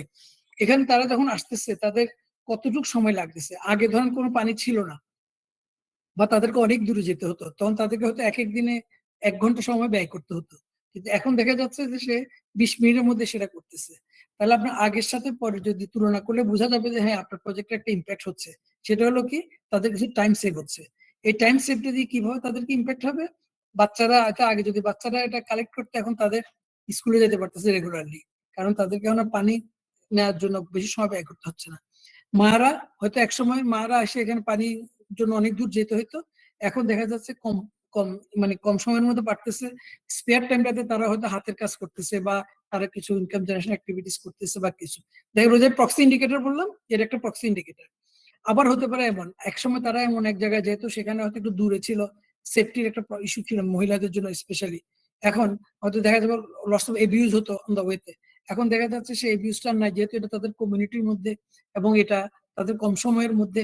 কাজেই এটাও কিন্তু একটা প্রক্সি ইন্ডিকেটর যে আপনি এই যে টাইমের সাথে আপনি বাকিগুলোকে লিঙ্ক করতেছেন, যে আমি 3টে জিনিস লিঙ্ক করতেছি। একটা হলো তাদের টাইম সেভ হচ্ছে, এই সেভিংস টাইমে তারা কি করছে, বাচ্চারা এখন আগে ভাগে স্কুলে চলে যেতে পারতেছে বা তারা একটু সময় দিতে পারতেছে পড়ালেখায়। মারা তারা যদি পানি করে তাদের জন্য 2টা ইস্যু, একটা হলো তারা এখন অনেক সেফ, তাদের এখন এবিউজিভ কেস খুব নাই বললে হয়। আর আরেকটা হলো কি, যে তারা যে সময় পাচ্ছে ওই স্পেয়ার সময় দেখা যাবে 100 জনের মধ্যে 2 জন হয়তো আছে ইনোভেটিভ, সে বলবে যে আমরা আগে সময় ছিল না, এখন একটু সময় আছে, এই সময়টা দিয়ে আমি আমার ওই যে এখান মধ্যে একটা করলাম, সবজি বাগান করলাম। আবার এখন যেহেতু পানি আছে, দেখা যাবে অনেকেই চিন্তা করবো আরে পানি যখন আছে, আগে তো পানি ছিল না, এখন পানি আছে কাজে আমি একটা গরু পাললাম, একটা ছাগল পাললাম, অথবা আমার ছোট্ট একটু জায়গা আছে ওখানের মধ্যে একটা করলাম, কি যেন বলে, সবজি ক্ষেত করলাম। দেখছেন আপনি একটা ওয়াটার ওয়েল কিন্তু আমি দিয়েছি শুধু পানির জন্য, কিন্তু আপনি বিশ্বাস করেন কমিউনিটিতে যাই দেখবেন যে তারা নিজেদের চেষ্টায় কিন্তু তারা অনেক কিছু এখানের মধ্যে অ্যাড করে দিচ্ছে, যেটা আপনি কল্পনাও করেন নাই। আমি আপনাদের কিছু প্রজেক্ট দেখতেছি যে 3-4 দিন আগে ফেসবুকে দেখলাম একটা এক ভদ্রলোকের কুমিল্লার 14 গ্রামে মনে হয় তার একটা দিছে যে রেস্টুরেন্ট। সে রেস্টুরেন্টে সে একসময় কাজ করতো বিভিন্ন হোটেলের শেফ টেফ হিসাবে, এখন তার 3 জন লোককে সে কিন্তু এখন এমপ্লয় করছে ফুল টাইম, এবং প্রতিদিন তার মনে হয় বললো 4 না 5,000 টাকার থাকে। দেখেন আপনারা যখন তাকে টাকাটা দিয়েছেন, আপনারা কেন টাকাটা দিয়েছেন তাকে, যে তাকে রেস্টুরেন্টে করে দিয়েছেন সে যাতে করে নিজে খায় পরে চলতে বাঁচতে পারে, ঠিক আছে। আপনাদের কিন্তু অবজেক্টিভই কি ছিল যে সে কিছু এমপ্লয়মেন্ট ক্রিয়েট করবে, সেটা কিন্তু আপনাদের প্রাইমারি অবজেক্টিভ ছিল না। দেখেন কিন্তু সে কিন্তু এখন 3 জন লোকেরও কিন্তু 3টা ফ্যামিলিরও কিন্তু সে একটা ব্যবস্থা করে দিয়েছে। এটাকে আমরা বলি প্রক্সি ইন্ডিকেটর বা ইমপ্যাক্ট। আবার আপনি দেখেন এরকম অনেক ইয়ে আছে, কোন মহিলা হয়তো গরু পালছে, গরু দিয়েছেন আপনারা, গরু বাচ্চা দেওয়ার সাথে সাথে সে কি করলো, ওই বাচ্চাটাকে সে দেখা যায় ইয়ে করে বিক্রি করে, সে হয়তো দেখা গেলো আরেকটা গরু কিনলো, বড় গরু কিনলো, অথবা সে কিছু ছাগল কিনলো, অথবা আপনি ছাগল দিয়েছেন, সে ছাগল বিক্রি করে গরু কিনে ফেললো। আপনার কিন্তু পরটা কিন্তু আপনার বলেন নাই তাকে। এই যে সাইড ইফেক্ট গুলো, এগুলোকে আমরা বলি প্রক্সি ইন্ডিকেটর। কাজে আমরা রেজাল্ট লেভেলে অ্যাটলিস্ট একটা বা দুইটা প্রক্সি ইন্ডিকেটর রাখবো। সেটা হলো কি indirect impact of this project, just to know. এবং সেটা হলো আপনি শো করতে পারবেন বেশি। আপনি 10টা ওয়াটার ওয়েল করছেন, 10টা ওয়াটার কমিটি করছেন, তাদেরকে সবকিছু দিয়েছেন, মানুষ এটা শুনে খুব একটা খুশি হবে না। মানুষ বলবে, ঠিক আছে, এটা তো দেওয়ার কথা তুমি দিচ্ছ, বাট হোয়াট নেক্সট? একের পর আমরা যদি বলেন, এই 10 জনের মধ্যে 5 জনে কিন্তু তার ক্ষেতের মধ্যে এখন সবজি করছে আমাদের এই পানি দিয়ে, 8 জনে সে দেখা গেছে যে এখন সে আরেকটা চাকরি নিছে, অথবা 5টা ছেলে এখন রেজাল্ট ভালো করছে বিকজ সে এখন ওখানে কম সময় লাগে তার পানি। সেটাই কিন্তু মানুষ শুনতে চাইবে। ওই কাহিনীটাই মানুষকে বেশি এফেক্ট করবে। এবং আপনারাও কিন্তু খুব প্রাউডলি তখন বলতে পারবেন, দেখো আমরা দিয়েছিলাম, কিন্তু তাকে কিন্তু দেখো 3 জন লোকেরও সে প্রোভাইড করছে। সেটাই হলো আমাদের ইম্প্যাক্ট, সেটাই হলো আমাদের যেটা আপনি দেখাইতে পারবেন মানুষকে। বুঝাইতে পারছি আমি? Any question? আচ্ছা, এরপর আমরা একদম লাস্ট ইয়েতে যাই, গোল লেভেলে যাই। Click please. জি, মনে আছে গোল বলছিলাম যে 2 দিয়ে শুরু করব আমরা, ওই যে to improve community health by increasing access to this. আমি আপনাদেরকে বলি, এই যে স্টেটমেন্ট গুলা, গোলের জন্য যেটা লিখলাম, রেজাল্টের জন্য যেটা লিখলাম সাস্টেইনেবল অ্যাক্সেস, সাব রেজাল্টের জন্য যেগুলো লিখলাম, এগুলো কিন্তু একদিনে আসবে না। এগুলো আপনার অনেক প্র্যাকটিস করার পরে আপনি এটাকে পারফেক্টলি লিখতে পারবেন, কিন্তু এটার জন্য আপনাকে অনেক প্র্যাকটিস করতে হবে। আমার কথা বুঝতে পারছেন? এগুলো কিন্তু আপনি ইয়েতে পারবেন না। মানে যদি আপনি মনে করেন যে ছোট্ট একটা এরকম একটা ট্রেনিং দিয়ে আপনি কালকে পারবেন, বা আমি এক্সপেক্ট করবো না যে আপনি 100% পারবেন, এগুলো আপনি লিখতে মানে প্রজেক্টে ডিল করতে রিফাইন করতে দেখবেন যে আপনার চলে আসবে। এটা প্র্যাকটিসের ব্যাপার। এখানে দেখেন, আপনারা একজন ইয়ে করছিলেন যে আমার ফার্স্ট ইম্প্যাক্ট হলো কতজন লোকের কাছে আমি পৌঁছাতে পারছি, সেটা হলো আমার প্রথম ইম্প্যাক্ট। এই যে এত কিছুর মাধ্যমে যে number of direct beneficiaries of the project disaggregate by gender, আমি ধরেন 10টা দিয়ে আমি 2000 ফ্যামিলিতে পৌঁছাইলাম। 2000 ফ্যামিলিতে অ্যাভারেজে যদি 5 জন করে মানুষ থাকে, তাহলে 10,000। আমি 10,000 লোকের কাছে আমার এই 10টা ইয়ে পৌঁছাইতে পারছি, এবং এই 10,000 লোকের পানির ব্যবস্থা করছি, এবং এই 10,000 লোকের মধ্যে 7,000 হলো পুরুষ, 3,000 হলো মহিলা। বাস, এর একটা খুব সবচেয়ে বড় ইন্ডিকেটর হলো এটা। নাম্বার 2 হলো percentage of beneficiaries demonstrating correct water collection, storage and usage behaviour. ওই যে আপনি যে ট্রেনিং দিলেন, তাদেরকে অ্যাওয়ারনেস রেজ করলেন, সেটা একটা ইন্ডিকেটর লাগবে না আমাদের? সেটা ইন্ডিকেটর হলো এইটা, যে তাদের মধ্যে এখন আপনি গেলেন, তাদের যখন সার্ভে করলেন, বললেন যে তুমি কোথায় রাখছো পানিটা, আমাকে একটু দেখাও তো, এটা ঢাকনা আছে কিনা। তারপরে আপনি মানে অ্যাওয়ারনেসে যে মেসেজ গুলো দিয়েছেন, ওগুলো একটু প্র্যাকটিস করতে, তুমি হাত ধোও কিনা, খাওয়ার আগে হাত ধোও কিনা, তারপরে পানিগুলো কোথায় ফেলতেছো, এখানের মধ্যে কি এক জায়গাতে ফেলতেছো নাকি একটু ড্রেন করে দিলে যাতে পানি চলে যায়, কারণ পানি জমলে থেকে ডেঙ্গু হইতে পারে, এই হতে পারে, সেই হতে পারে। যেগুলো আপনার মেসেজের মাধ্যমে দিয়েছেন, সেটা অ্যাসেস করবেন এখানে। এবং আপনি যদি 100 বা 200 ফ্যামিলি সার্ভে করেন, এর মধ্যে আর পার্সেন্টেজ বের করতে পারবেন যে 100 ফ্যামিলির মধ্যে 37 জনকে দেখছি তারা ঠিকভাবে, আমরা যেভাবে মেসেজ ওইভাবে ফলো করে, তার মানে 37% কিন্তু আমার প্র্যাকটিস করতেছে। মেবি 25% তারা মাঝে মাঝে করতেছে, এন্ড বাকি যেটা আছে ধরেন কত 35-25 হলো 60-62, আর বাকি 38% তারা ইউজ করতেছে না। তার মানে হলো স্টিল ইট ইজ সামথিং, যে আমার 38% করতেছে না। নেক্সট টাইম যদি আপনি আরবার একটা প্রজেক্ট নেন, তখন আমাকে ওই 38%-এর কথা চিন্তা করতে হবে, কেন তারা এই মেসেজটা নিতে পারলো না। আপনি যারা নিছে তারা তো আছে আলহামদুলিল্লাহ, ওদের গুড প্র্যাকটিস গুলো আপনি নিয়ে নিলেন, এট দ্য সেম লেসন্স গুলো নিলেন, কেন এরা করলো না, ওদের থেকে যায় না। নেক্সট প্রজেক্টে আপনারা ইনকর্পোরেট করতে হবে, যাতে করে ওইটাই কভার করা যায়। দেখছেন আপনার ইন্ডিকেটরটা কিভাবে আপনাকে পরবর্তী প্রজেক্টের জন্য মেসেজ দিচ্ছে। তারপর আছে ধরেন percentage of community members reporting improve water access and sanitation. এটা একটা সার্ভের মধ্যে, একই সার্ভের মধ্যে আপনি এটাও জানতে পারেন যে এন্ড স্যাটিসফ্যাকশন, তারা কতটুকু স্যাটিসফাইড। তারা অনেকে হয়তো বলবে না আমি স্যাটিসফাইড না, কেন, আমি গেছি পানির জন্য পানি পাই নাই, ওই সময় দেখা গেছে পানি নাই, বা পানি গরমকালে পানি আছে, গরমকালে পানি পাওয়া যায় না, শীতকালে পানি পাওয়া যায় না, শুধু বর্ষাকালে পানি থাকে, এই সেই, বা পানি ওই সময় খুব গন্ধ, বা এই যে এগুলো মানুষ স্যাটিসফাইড কিনা, এটা কিন্তু একটা ইন্ডিকেটর আপনার এই যে বেনিফিশিয়ারি ফিডব্যাক নিয়ে আপনি এটা রিপোর্ট করতে পারেন। আপনার ডোনার কিন্তু এই জিনিসগুলো জানবে। জি বলেন।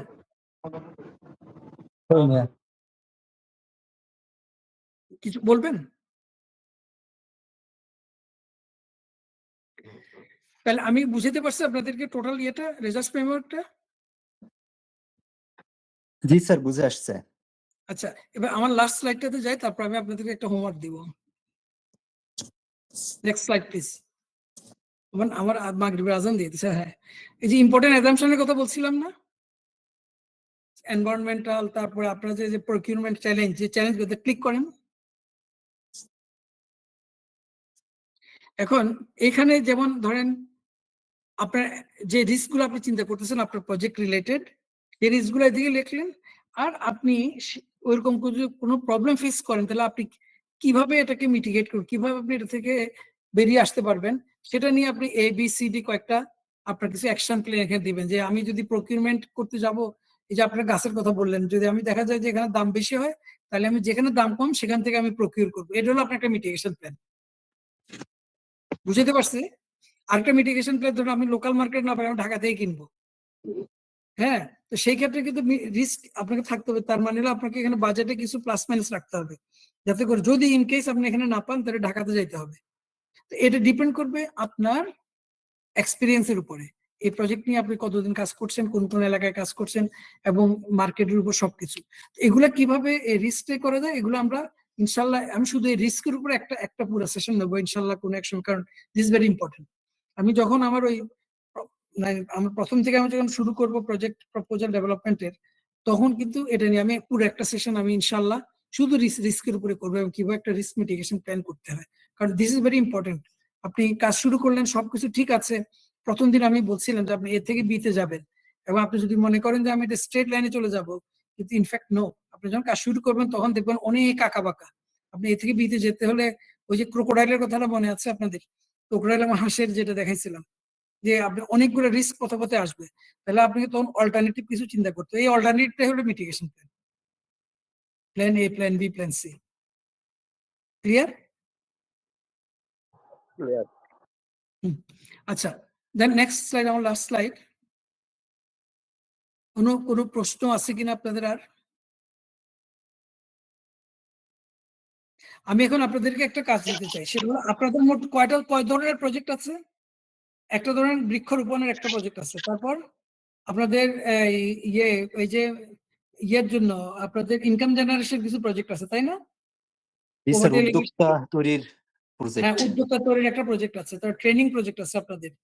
তারপর আরো এটা হলো 4টা গেল। তারপর আপনাদের ইয়ে আছে, ঘর রমাদান নির্মাণ প্রজেক্ট, প্রকল্প আছে। হ্যাঁ, ঘর নির্মাণ প্রকল্প, কুরবানি, ঘর ইফতার বিতরণ। নির্মাণের প্রজেক্ট আছে। এটার জন্য আপনাদের আলাদা আলাদা টিম আছে না? না সবাই একই টিমের থেকেই বিভিন্ন জায়গায় যায়? আলাদা আলাদা টিম সেপারেট করা আছে? স্যার ওই যে ট্রেনিং এর কথা যেটা বলছেন স্যার, ওইটা হচ্ছে স্কিল ডেভেলপমেন্ট স্যার। ওইটাকে ওখানে skill development related, training related, বা যে কোনো ধরনের চাকরির পড়াশোনা রিলেটেড, এই ধরনের গুলো ওইটা স্কিল থেকে ওইটাকে মনিটর করা হয়। আর চ্যারিটি ফিল্ড যেটা স্যার, এখানে মোটামুটি সবাই আমাদের চ্যারিটি ফিল্ডে স্যার অনেকগুলো রেগুলার প্রজেক্ট, যেমন যে স্বাবলম্বী বললো, উদ্যোক্তা, বৃক্ষরোপণ, এগুলো হচ্ছে রেগুলার প্রজেক্ট। আবার এর বাইরে ত্রাণ বিতরণ, খাদ্য বিতরণ, গোস্ত বিতরণ, কুরবানির সময় কুরবানি, আবার দ্রব্যমূল্যের ঊর্ধ্বগতির সময় খাদ্য বিতরণ, চাল বিতরণ, এই ধরনের প্রজেক্ট গুলো আছে। আবার ওয়াটার ট্রিটমেন্ট প্রজেক্ট একটা আমাদের আছে স্যার, যেটা হচ্ছে দক্ষিণবঙ্গে অলরেডি বাস্তবায়ন হয়েছে। যে সেখানে 8 লক্ষ টাকার মতো মানে একটা প্রজেক্ট বাস্তবায়ন করা যায়। এখানে বড় পরিসরে ওই পানি শোধনাগার আর কি, ওয়াটার ট্রিটমেন্ট, সেটা বাস্তবায়ন হচ্ছে। আমি এখন আপনাদেরকে একটু ইয়ে দিই, সেটা হলো আপনারা গ্রুপে, আমি জানি না সবাইকে এক জায়গায় আছেন, মানে ঢাকা অফিসে নাকি আপনারা বিভিন্ন জায়গায় বেসড, আমার জানা নাই। যদি বেসড বিভিন্ন জায়গায়ও হয়, আপনারা যেটা করবেন, আপনারা বাই প্রজেক্ট আমাকে এই অ্যাক্টিভিটিস গুলো, আমি যেভাবে এটাতে প্ল্যান করছি ঠিক এভাবে আপনি অ্যাক্টিভিটিস গুলো করে একটা রেজাল্ট ফ্রেমওয়ার্ক ডেভেলপ করে ইন্ডিকেটর গুলো করে, আমার ইনশাল্লাহ সানডেতে আমরা প্রত্যেকটা টিমের থেকে আমি ইয়ে চাই, একটা প্রেজেন্টেশন চাই। প্রত্যেকটা টিম ধরেন আপনারা কয়টা, 5টা টিম হবে তাই না?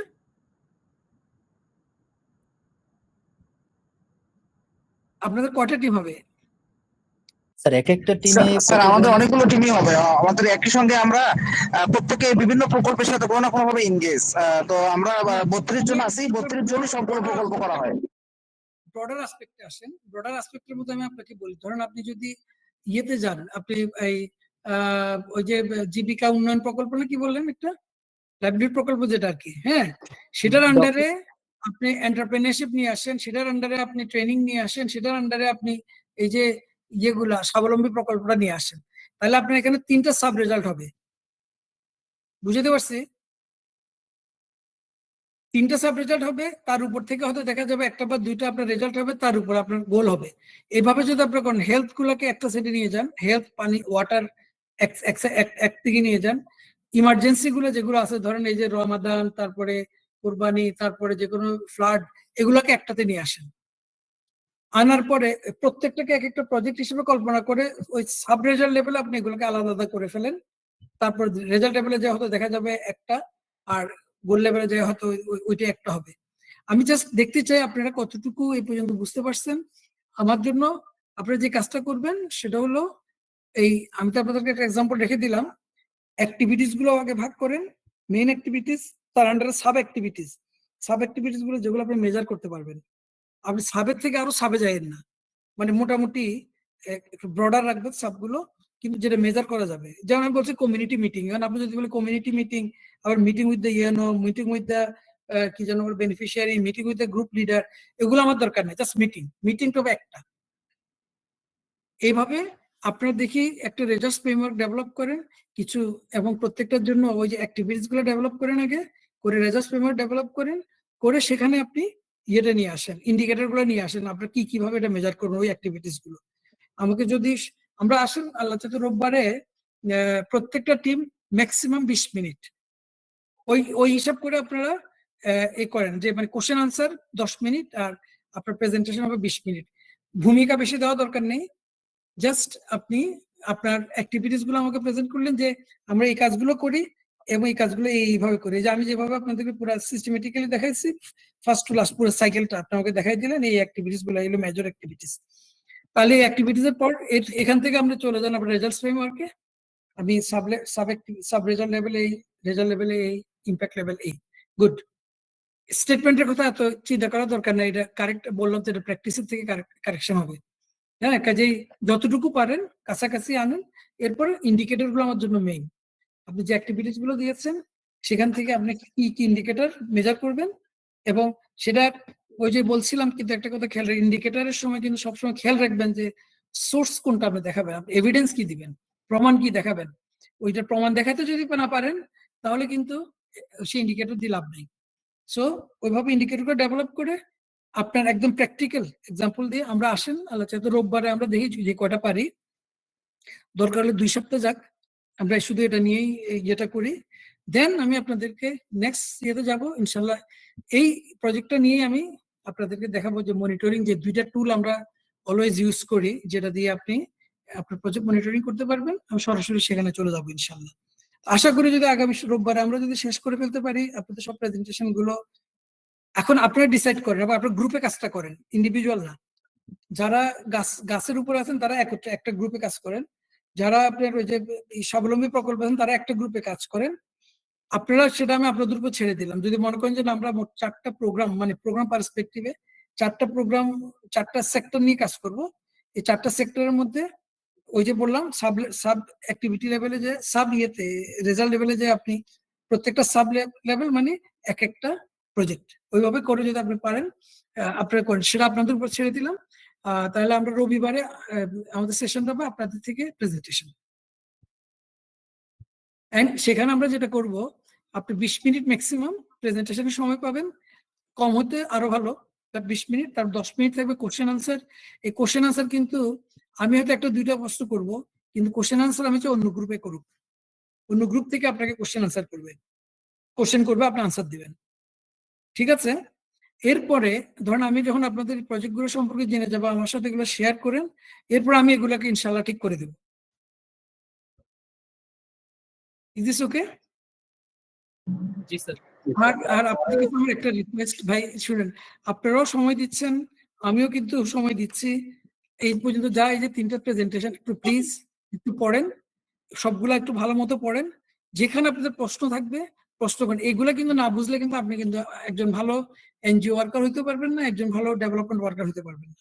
এখন আমি যেগুলো করেছি, এই যে ধরুন এই আজকে প্রেজেন্টেশন তৈরি করতে আমার পুরো 2টা দিন সময় লাগছে আজকে শুধু এই প্রেজেন্টেশন তৈরি করতে। পুরো ফুল 2 days আমি সময় দিয়েছি শুধু এটা করার জন্য। কথা বুঝতে পারছেন? কারণ আপনাদের জন্য আমি টেলর মেড করছি। আমার যেগুলো আছে সেগুলো দিয়ে আপনাদের গুলা ফুলফিল করবে না। আমরা তো ধরেন করি ম্যাচিউরদের জন্য, মানে ম্যাচিউর বলতে যারা অনেক বড় কমপ্লিকেটেড প্রজেক্ট করে। তা আমি আপনাদের কথা চিন্তা করে এগুলাকে কাস্টমাইজ করছি আপনাদের জন্য। সো আমার কাছে ভালো লাগবে যদি দেখি যে হ্যাঁ না আপনারা ভালো রেসপন্স করতেছেন এবং আপনারা ঠিকই এটা কাজে লাগাইতে পারতেছেন। সো আমি আপনাদের রিকোয়েস্ট করব একটু পড়েন, এই 3টা স্লাইড গুলো 3টার সেশন সবগুলো ভালো মতো পড়ে আসেন। আর প্লাস প্রশ্ন থাকলে ওই দিন প্রশ্ন করা যাবে। আর প্লাস আমি দেখতে চাই আপনাদের রিফ্লেকশনটা কি, কতটুকু করতে পারছেন। প্লিজ ডোন্ট ওরি যে আপনি কতটুকু করতে পারছেন। 100% আপনি আমাকে দিলে আমিও হয়তো হিমশিম খাবো একটা জিনিস 100% করতে। আমি একটা রেজাল্ট ফ্রেমওয়ার্ক ডেভেলপ করে